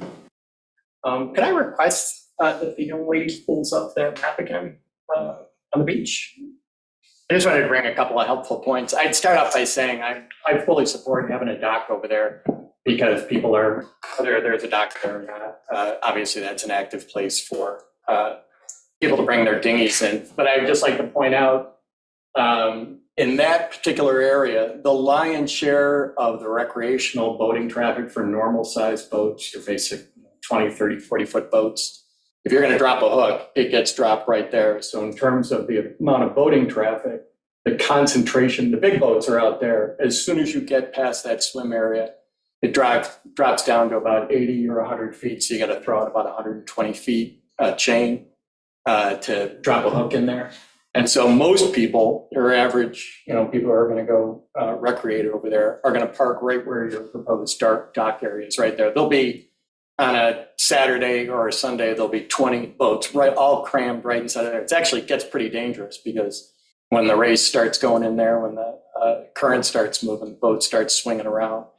The other thing I wanted to mention is the seaplanes. Between April and October, the seaplanes are running. I know that's a hot button item for the community. And the seaplanes, if they can't get a tender, so typically they work with a local network of pickups, and most of them come over from Sag Harbor that they contract with, who will come over and grab people and bring them to shore. If the seaplanes can't get their tender out there for whatever reason, they're running a 20-foot whaler or whatever, and if it's bad seas, seaplanes will touch and go there. I've personally landed there a half dozen times. And so the seaplanes will bump in and out of there. And if there's a dock there, they're going to be more inclined to do that. So do with that information what you will, just a little information on the ground. I did want to expand my comments on this with respect to broadly about information. I wanted to attend this meeting today, and it was unclear to me exactly what the process was. And I think this has to do with a broader topic of information exchange. I think you actually, Supervisor, you addressed this in your first opening comments about, and this is just a common theme that I keep on seeing inside of the community in all of these meetings, is that there's been several members of the community that have been speaking today, and they're members of the community that we see very frequently who understand these processes, when they can make public comments and when meetings are closed and when they're not open to public comment and so on. And it gets for your rank and file person who this isn't their part-time job, it's very, very confusing to understand. I wanted to just close the topic of the Sunset Beach dock. Sure. And then we open it back up to the public for No general problem. stuff. But I hope that's helpful. yes, and I was going to say, I do appreciate it. We can continue that dialogue because I do have thoughts and procedures I'm in the process of writing up. Yeah, sorry about that. No problem. Anyone else in the community on the Sunset Beach dock? Yeah, Amber? Bill Garrity, is the dock going to be limited to be a dinghy dock, or can other boats be brought into the dock as well? We do not have an application at this point in time. And there's no restrictions in easement as to the use of the dock as far as by what type of vessel. Yeah, I just think in the negotiations or in setting some parameters that should be considered, because it's a big difference between someone coming in with a 30, 40-foot boat and taking up most of the dock, and someone, in a dock that can handle a dozen dinghies. just something to keep in mind, as well as the seaplane concept that was just raised using the dock. So I think there's some minor points to keep in mind. And I guess as we go through this, trying to bring in Bill as chair of WMAC and the 2 liaisons. Absolutely. Yeah. I mean, it's a private as of right dock, but, you know, they really want it, and we want it in a certain place, and we can all sit down and talk about it. Absolutely. Meg, you had something to say? Yeah, I just wanted to clarify that it would be their private dock, right? It's not a public dock. It wouldn't be in conjunction with the town. It would be Sunset Beach's private dock. It wouldn't be like a town dock, like a public-private partnership. It would solely be their property. So then, you know, when it came to doing the dock permitting, that's where you would put in any restrictions on the size of boats, things like that. And then the other question I had is, is there any stipulation as to whether or not it would be a commercial or a residential dock in the deeded right, or in how we would handle the application? Because that could be a very significant dock if it's a commercial dock. Correct. No, so there's nothing in the easement that speaks to commercial or private, but if you look at our town code, it doesn't fall within the definition of a commercial, so it would have to be that sort of hybrid private, which you have experience with. Fabulous. Okay.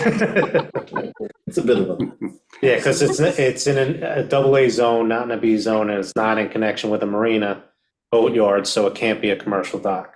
Right. Their area of code. But it's a commercial entity with a Correct. resident- private dock. So, okay. Yeah. I think I should add that. Bill, to maybe our- you guys can work on that. Our list. Yeah. Exactly. say, Bill, make a note Where's my on that code list cleanup. for Great. priorities, initiatives? Anyone else on the Sunset Beach dock?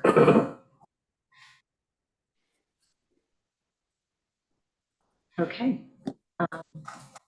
We will close that topic then. And generally we go to around the table, but I actually feel like I think I'd like to switch it up going forward. And we've had public here waiting patiently to discuss some topics. So I think I'd like to go to that before we go around the table. And in the future, we do have a sign-up sheet that says to request to address the Shelter Island Town Board. I think going forward, if people sign up and we get it at the beginning of the meetings, I would like to go to the public instead of, what time is it now? It is 3 o'clock. Yeah, it's almost 2 hours in, and we've had people who want to like maybe make a comment or two and not sit through all of our agenda.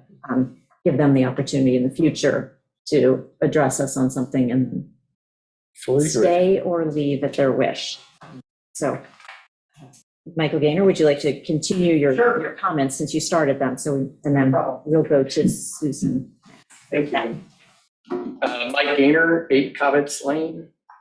And as I was saying, as a member of the public who's not familiar with your processes, it's very hard to understand exactly how to get involved and opine on these topics. As I was mentioning, you can hear members of the public who are familiar with it. I think most of your rank and file islanders aren't very adept at those processes, and it creates a frustration constantly. I've seen it. I'm sure you've seen it 100 times.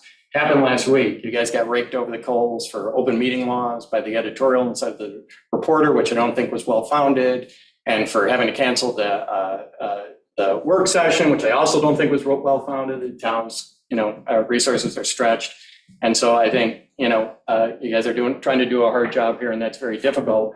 Be that as it may, there are very specific topics that people are very interested in. People get very impassioned about them. And it's next to impossible to navigate. I'm not a super smart guy, but I'm very technically adept. And I cannot navigate the town's website to try and extract information from time to time.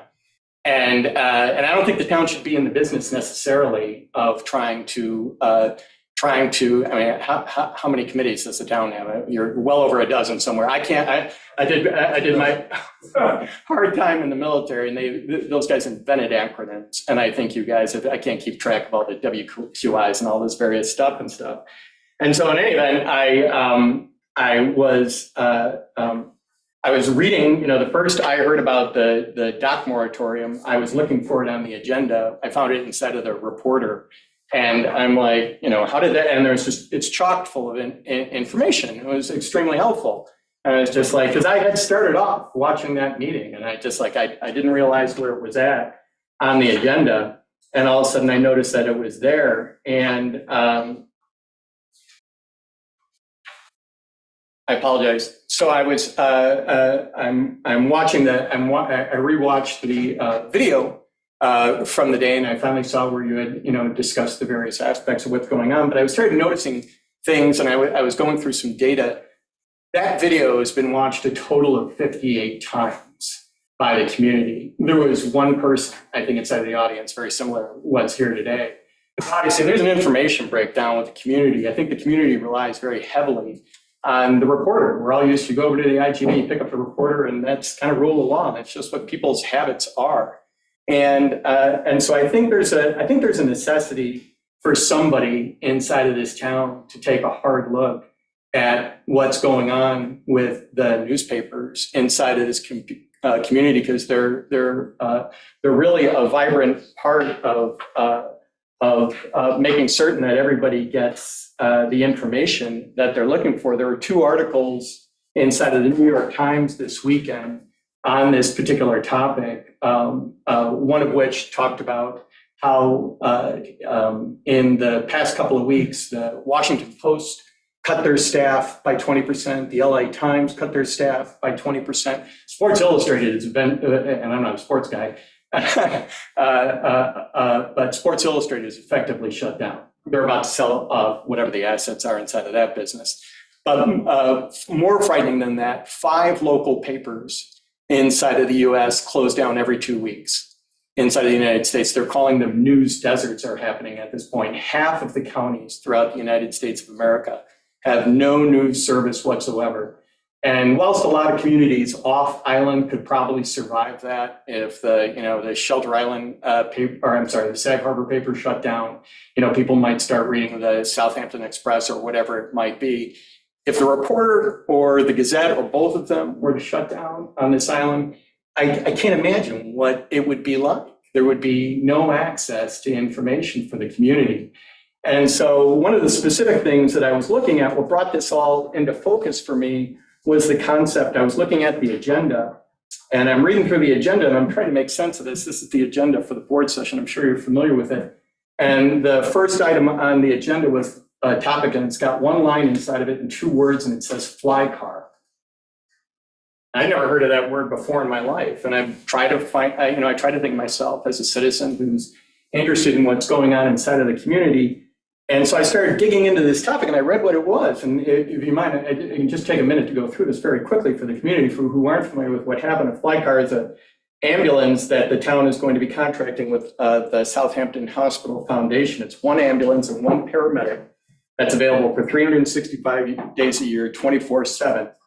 And the cost of that is going to be $575,000 to the town. The total cost for that fly car last year was $232,000. So that's an increase of 148% being spent on that fly car in a matter of a year. That's beating Argentina's rate of inflation right now, just so we're clear.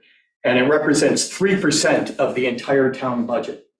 And the discussion for that topic took place in a matter of 2 minutes. Albert started talking about it, and I watched my watch. If it weren't for Ben having technical difficulties, it would have been done faster than that. The motion was passed, and you guys passed a budget item for what was it, $430 $31,000 came out of the town coffers. I'm not trying to beat you up about this particular No, item. I just, my point, I wanted to just throw in there is that item was discussed specifically during budget season. So in September, October, it was discussed and explained by the EMS. So there was more coverage given, and that's actually when the budget monies were approved. So this was just executing the contract. I completely appreciate that. And I really didn't want to I don't want to go down a rabbit hole on this in particular. I've shared some of my personal experiences about, our population here. I mean, these are our population here on the island. 30% of the people on the island are over 65 years of age. We have 17 EMTs and one paramedic is, an improvement upon the situation. That 30, just to put that in perspective, as far as Suffolk County is concerned, only 18% on average of the community is over 65 years of age. So it's a much needed, useful thing. I just question when I look at those numbers, I'm just like, where are those numbers coming from? And the real issue is there, again, I don't want to talk about the specifics of that. It's really the information breakdown, right? I'm sure there's a great story behind it. I'm sure lots of time and effort and thought went into it. I'm sure that money didn't fall out of the sky or whatever. There's a good reason why you did that. But for your rank and file individual on the island here who's busting their hump, that's a ton of money and it doesn't make a whole lot of sense. And there was very little discussion about it and it was over. And so that's really, all I wanted to impress upon you. And so I wrote this in and you and I had this conversation briefly when we discussed all of this. I was going through the comprehensive plan and I assume Meg's still on the line. I went ahead and I concatenated all of the various chapters, and I would suggest that you guys do the same for the comprehensive plan. So it's in one binder because it makes it so much easier to go through. Otherwise, you have to go through each chapter individually the way they're presented on the website. But I went and I did a quick word search as just a way to weight the various agenda items that the town's looking at. And under the topic of docs, there's 35 mentions throughout that entire document. For emergency medical services, that number drops down to 15 mentions. For the fire department, there's 14 mentions. For seniors, it drops down to 13 mentions throughout the entire comprehensive plan. Churches, sadly, it drops down to 10 mentions inside of the comprehensive plan. And then Sylvester Manor pops its head up, and there are 59 mentions to Sylvester Manor.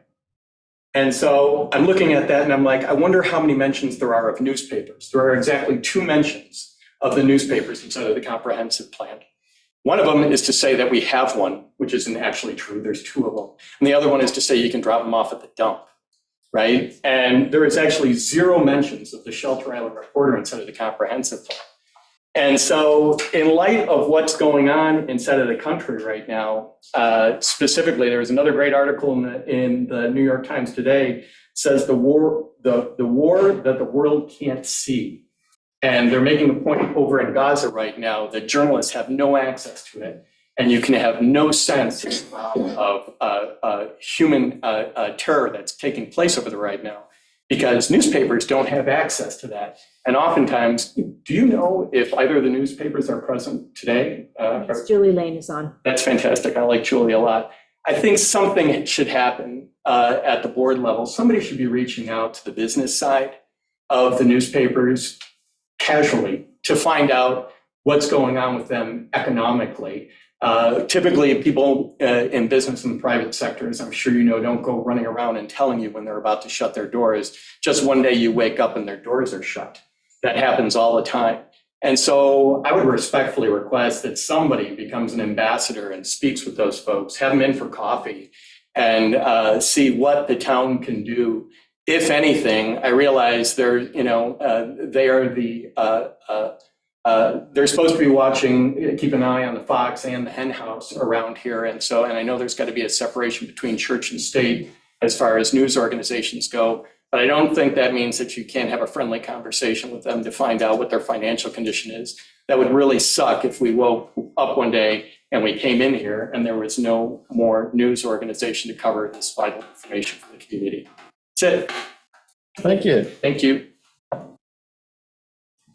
We have Susan, you came in, you had a topic, planning project for and I can't read the next line, wireless master plan? Yes, Okay. yes, thank you. My lucky day, I happened to be coming through and you're having your meeting. So my name is Susan Raybold. I'm with Cityscape Consultants, and we consult only to local government on wireless telecommunications.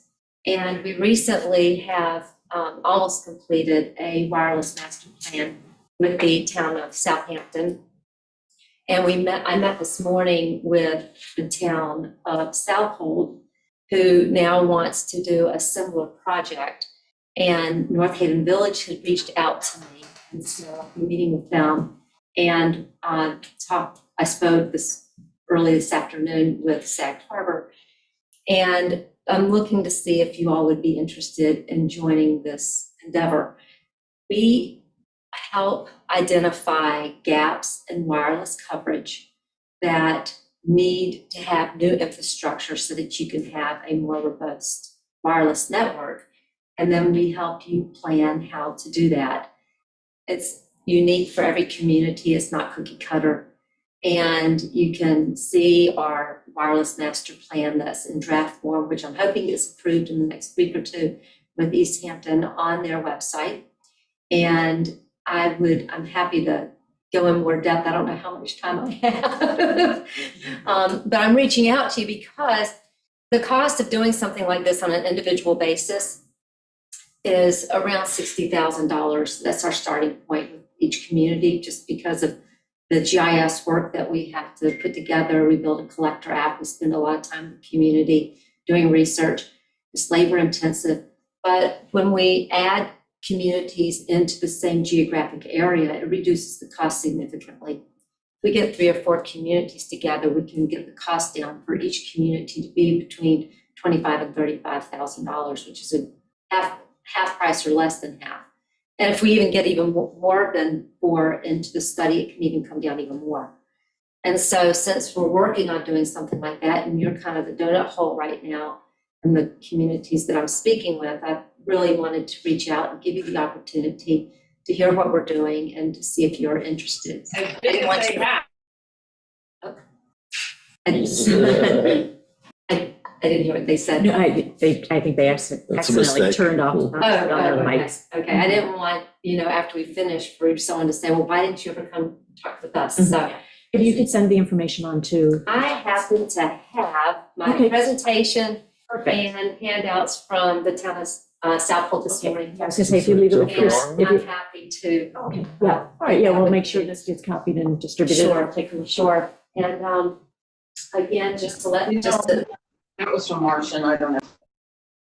just to reiterate, I don't work for one of the wireless providers or tower owner. We only work for local government, and we do the assessment and propagation plans that with similar software to show you your gaps. And then we invite the community to help problem solve how to fill in those gaps. We take in consideration the topography, the terrain, the vegetation, the type of vegetation. And then we like to include a survey of information for the community to answer and respond back to us, to direct how they also would like to see those gaps filled in. And so as more and more calls are being handled by emergency management, and if 30% of your population is over 60, there might be a real need or concern to make sure you have a robust wireless network. So in emergencies, you have good access.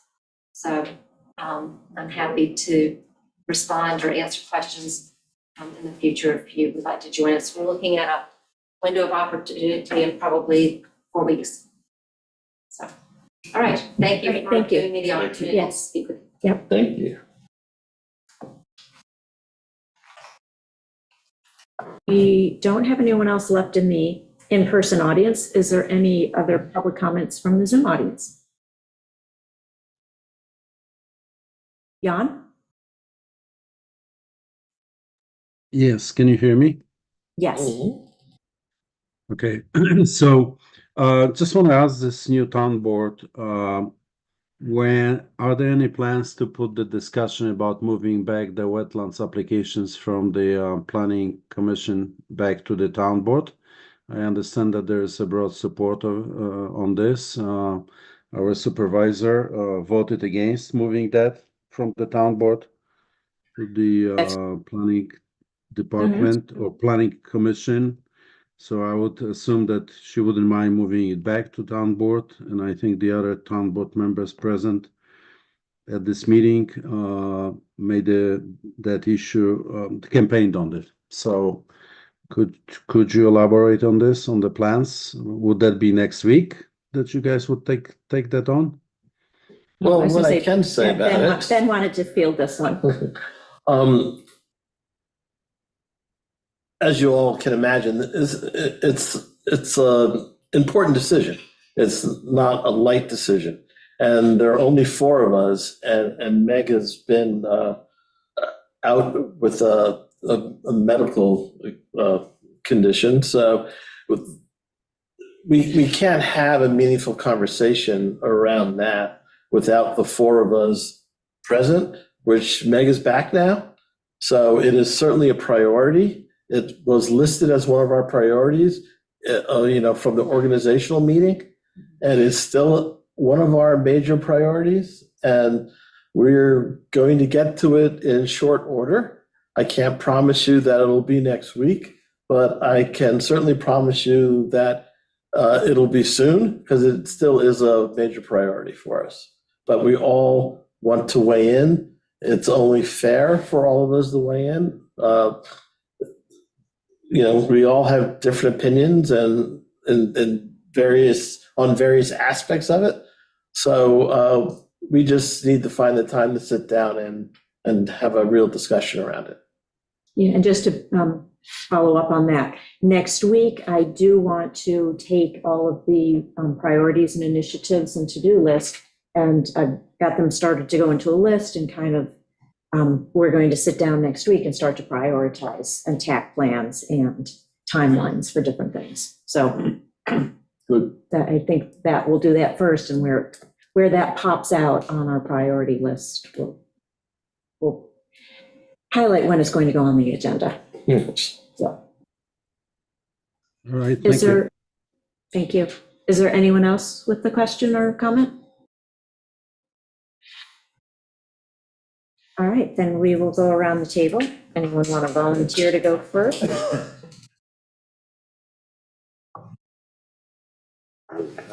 Okay. You're elected. Was that? You're elected. No, I don't think I Okay. go back. Let me- I don't really have anything. We've discussed things from my committees. I mean, this is the early days, and not every committee has met. And if they have, sometimes it's only cursory meeting. But, we've heard from Waterways on the dock moratorium, but that's already been discussed. So I don't really have anything meaningful to add at this point. But I have a few things, but Meg, do you have anything that you want to go over? Yeah, I can go over comp plan because we had that on the 18th and 19th. So we were originally supposed to have our comprehensive plan meeting on Friday, February 12th, but at the last minute, because it's lovely COVID season, we lost our quorum, and we were able to reschedule for the following week. So that was the change from that 12th, that Friday, to the Thursday, the 18th. There was no change in the agenda. So the agenda that happened for the meeting on the 18th had been posted for about 2 weeks. It was the same agenda as the prior meeting, nothing changed. And that same agenda carried on for the meeting on the 19th. So, there were no significant changes in any of that. But the chapters that were discussed were 8 and 9. And then our next meeting is going to be in February. And it is, February 9th is the next CPAC meeting. And the goal is to discuss chapters 9 and 10. And then the meeting after that is currently scheduled for February 20th. And that's hopefully to talk about chapters 10 and 11, depending on how we go. The committee has been working really hard to make sure that we review all the public comments in a timely fashion. You know, the public spends a lot of time putting these comments down on the boards and, you know, reading through and submitting comments. So we want to make sure that we do get through them timely so people don't, you know, forget that they participated in this. The other goal of the committee is to at least get through all the comments and get the draft notes to the consultants so that they can make those edits and changes and update the plan and get it back to the committee so that we can review it again to make sure that those changes were incorporated correctly and that nothing got mixed. And then from there, the committee will send the draft to the town board for the town board to review. So that's really the goal of the committee, is to finish incorporating public comment, reading and reviewing them, making sure that it's all, you know, just being done timely. The committee was really disappointed that we had to cancel that Friday meeting because of an illness. And so, you know, people worked hard to try to find another day that they were available. And luckily it wasn't too far away from when it was originally scheduled. So, you know, that was really the drive of the committee, to have the meeting and not to miss another month and let it go by without having worked on this process, because it's a long process and they're going through it. And it's fair to really keep moving. It's not a rush by any means. It's just trying to consistently work through what we've been doing. And the committee keeps expressing to me that if it goes too long between meetings, they kind of forget where they are or what they've discussed. And in order to really just keep the dialogue flowing and to be fair to all the comments we've received, it's nice to keep it fresh in your mind when you go from meeting to meeting so that things don't fall through the cracks. So that's pretty much where the comp plan is. Hopefully. Can I just break in for a second, Meg? Yeah. Just to sort of follow up on that. Because I'm the other liaison on that. And what I just wanted to reiterate is once it comes to the town board, the plan is for us as a town board to go through chapter by chapter, looking at it. So we'll, you know, hopefully do a chapter, a work session, or 2 work sessions, however it plays out. The only urgency on trying to finish is September 30th. And I made this statement at the comp plan meeting, the Thursday one, but I just wanted to reiterate it at the town board work session, and also for the public that doesn't watch comp plan meetings, but watches work session meetings on Channel 22 or YouTube, is that one of the things that I would like to see is there's grant money out there available to hire a legal firm that's planning and zoning to help us with implementation of zoning changes that need to be done. So that grant money, the cycle is a July deadline. We're not eligible for July 2024 because we would have had to have had the comp plan completed by September 2023. So I'm hoping that if we can get our comp plan completed and adopted by September 30th, 2024, we can then submit an application for grant money in the July 2025, hear about it by the end of July 2025, so that we could hopefully be awarded the grant money and then start to really go through with a firm that this is their dedicated project.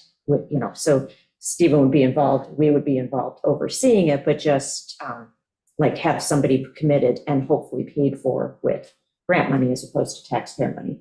So that's a little bit of a timeline goal that I have that I'm hoping that we can make, just to keep moving forward as a community and work on some of the, serious, we can always continue to work on the really serious issues within our code, but to do a whole code overhaul to get everything conformed and in line is going to be a bigger project. So that's one thing, but, so it'll come back to town board, comp plan will come to town board chapter by chapter, and then we will go to public hearings and public can weigh in on, multiple public hearing dates, meetings in the gymnasium so that we have capacity to accommodate everybody. And I've already kind of put it out there with Brian Dolger that we'll want to do that at some point, perhaps in the summer. So that's kind of the back end of the comp plan stuff. So back to you, Meg.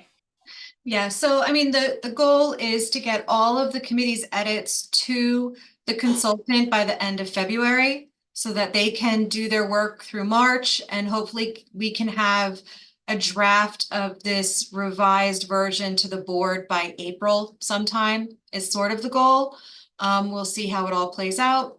You know, may take longer, may not, hopefully not. I mean, I think once we submit all the edits, it shouldn't take the consultant too long to incorporate them all. But then it's getting the committee back together to review the edits to make sure it reflects what they're looking for. So, you know, hopefully that's the timeline we're looking at, which, you know, will be a lift for the board at that point. So that's Neon Comp Plan. I did have a recreational committee meeting, which was fun. It was my first rec committee meeting. So the Fit Center will be getting 2 new treadmills, 1 new bike, and 1 new arc trainer. They should hopefully be arriving in March, so that's something to look forward to. And then there was a comment about looking into possibly paying instructors a little bit more per class, to hopefully encourage new instructors or a variety of instructors and different things. So Bethany was going to look into the feasibility of that, depending on, you know, how much money we're making on a class versus how much we're paying out in a class with the overhead of the insurance and all the other things. So she was just going to look into it. And then they're going to start lifeguard recruitment. So if anybody knows a lifeguard who will be out here for the summer, who you think would be interested in working for the town, let the rec center know or have them contact the rec department. And that was it for my rec committee meeting. And then I also had WAC. So the Water Advisory Committee went over the results of the Center Triangle and also discussed a flyer that they want to send out to help just educate all the people in the center on what the results were of that study, because they received the initial mailing, then to, you know, follow up from that initial mailing and just say, hey, this is what it showed. This is, you know, how things went with that. And then kind of also have something that goes out to the general public, letting them know kind of like a summary of water quality in the center. So they're kind of working on that right now, and that'll come to the board for us to look at and approve and send out. And that's all I got. Okay. I had on my list, I just wanted to put a reminder out to the business community that the commercial activity on town property applications, we changed the date from a deadline of submission from March 31st to February 29th. We had discussed that, I think, at like a January 9th work session. So those changes were made on the website. So I just wanted to put it out there on Channel 22, get them in, because it was a request that was made by some of the business community that we bump up the calendar to an earlier date, because people get awarded the, you know, licenses to have the activities need to know sooner so that they can plan for the summer season, make their purchasing decisions, ordering equipment, et cetera, upgrades, whatever. So we just I wanted to get it out there. So February 29th, and Amber Wilson has been instructed to reach out to those who have applied in the past to let them know of the change in the date. Next was website. We had we're working diligently on the new website.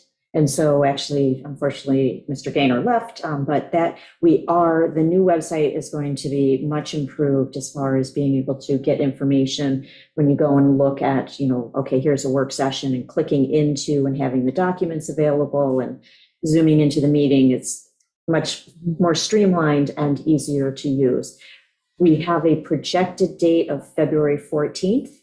Don't hold us to it, because these things, you just never know how it's going along. And we've got a meeting with Civic Plus on February 1st to see how things are going. But hopefully with the February 14th date, and I think, let me just look, that is Valentine's Day. Yes, it's Valentine's Day. So what we'd like to do is on the February 13th work session, do a little overview for the public, and sort of like, this is where this is located, and this is where this is located. And then hopefully the next day it starts to go live there's a little bit of a delay, like we pulled the trigger and it takes up to 24 hours, I think, to upload. So people who know where to go and find things, there will be a little bit of a learning curve, myself included, to find what you are used to finding, but we'll try and do that tutorial on the 13th to show people. And then also, there's a lot of decisions that need to be made as far as how things get presented, meeting dates on the committee pages and making sure everything's tied into the calendar correctly. So we're still working through some things. So bear with us as we do this transition, because we will find things that we've missed or not thought through. And so we'll have to make tweaks or updates and things like that. But I'm optimistic about ultimately how this website's going to roll out. For committee clerks, we are in the process of doing the interviews. I think we might have one more interview and then some skills testing and assessments that need to be done. So just a big thank you to Catherine and Christina and Coco. They've been doing double duty with other work and picking up and sharing, covering committees and things like that. So thank you to them. Hopefully within the next few weeks, we'll have a new person on board and in training. But they will still be doing a heavier lift for another month or so, but thank you. Let's see. Water Quality Improvement Advisory Board had met on the 10th, and there's also meeting on Thursday. There will be some new applications coming through on next week's town board meeting, just approvals for rebates being granted. And then as we were doing some reviews, we did find that a couple people, when we went from the 6,000 to 12,000, you both weren't on the board last year when we did this, but it was recommended to raise the rebate amounts. Yes. And so there were two people, it appears, in further review that got left off of formally giving them that increased rebate, as well as one correction. There was one where my mistake, I thought they were getting a new well, and it turns out they were getting a pressurized shallow drain field. So we'll be making those edits in the resolutions on Monday night. Let's see. Community Housing Board met on the 11th, and we are working on the retainer with the outside counsel. Stephen and I worked on that yesterday, and it's off to them for corrections today. So we've got that going, and then that will help us with working on RFP, and they're working on plan selections for possible, the 10 different units on the 3 different sites would look like. And everything's in, moving along. We've got the plan selection is going to be done at the Community Housing Board level. I want to make sure that there is public input or some sort of public meeting, and Community Housing Board's on board with that, but they're going to do the initial pass-through walkthrough, and then we can get community input on that and keep things moving forward. The ADU +1 update, there was an article, I think, in Newsday. Judy might have shared some of that with you, but we have 7 that are in the zoning stage, and no ADUs for this program have to require zoning variances, but they're in the zoning stage to make sure, like not internally, but just with the building department and the expediter that the ADU +1 people use, CDCLI, I can never remember the acronyms, but so they're just making sure that these ADUs are permitted in these areas as is without any variances. And then 6 others are working on the financials, that they meet those requirements. And then I think there's, 16 in total? So that's 13. So there's 3 more. They're still getting pulled together. But we are doing great as a town. That we have like almost the 16 units, like almost the whole $2 million ready to be spent. And as New York State opens up the line of funding again, we may be eligible, because we are so far along, to be first in line to get some of that funding. And yeah, I think that's it for Community Housing Board. We've already talked about comp plan. is not me, that's not me. Yeah, I think the only other thing is, I know that there's been concern in the community that the cap planning and grants committee is not a public-facing committee because it's not a, it's not a volunteer committee, it's internal, and oftentimes we reschedule meetings because the players can't meet, or we cancel meetings on the fly because we don't have anything. So just to briefly go over, this was on January 3rd. I was away for the January 17th update, but the things that were discussed there was the status of the opioid grant, where we stand with talking to the county about some financials that they've requested and contract tweaks and things like that. We discussed the hazard mitigation plan with the ferry companies. We do have that contract agreement in hand. Some insurances were needed, so a little follow-up on that. The Department of Transportation Senior Transportation Grant, we just, what the status of that was. It was in the last town board meeting. We did a resolution concerning that grant.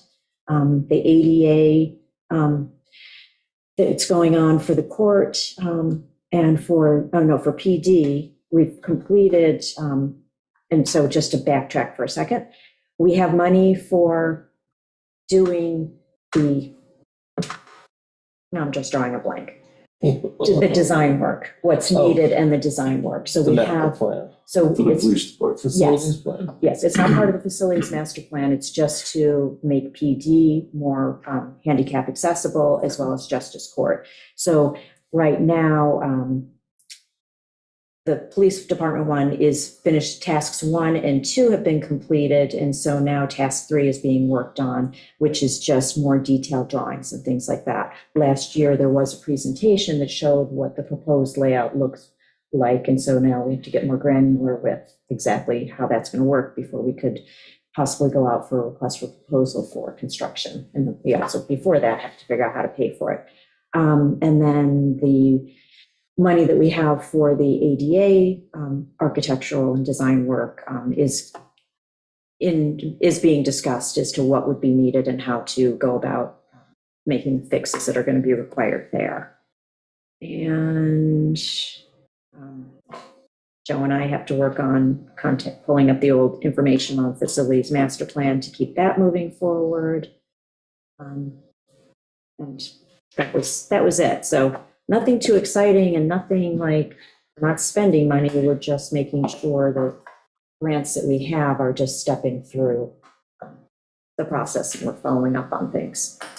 And I think that's everything I had on my list. Yeah. Okay. So since we already had the public part of the session, we need to go into executive session to discuss a potential CPF acquisition and then also to discuss the employment history of an employee, actually 2 employees. So if I can have a motion to go into So executive. moved. Second? Second. All in favor? Aye. So Christine, if you could please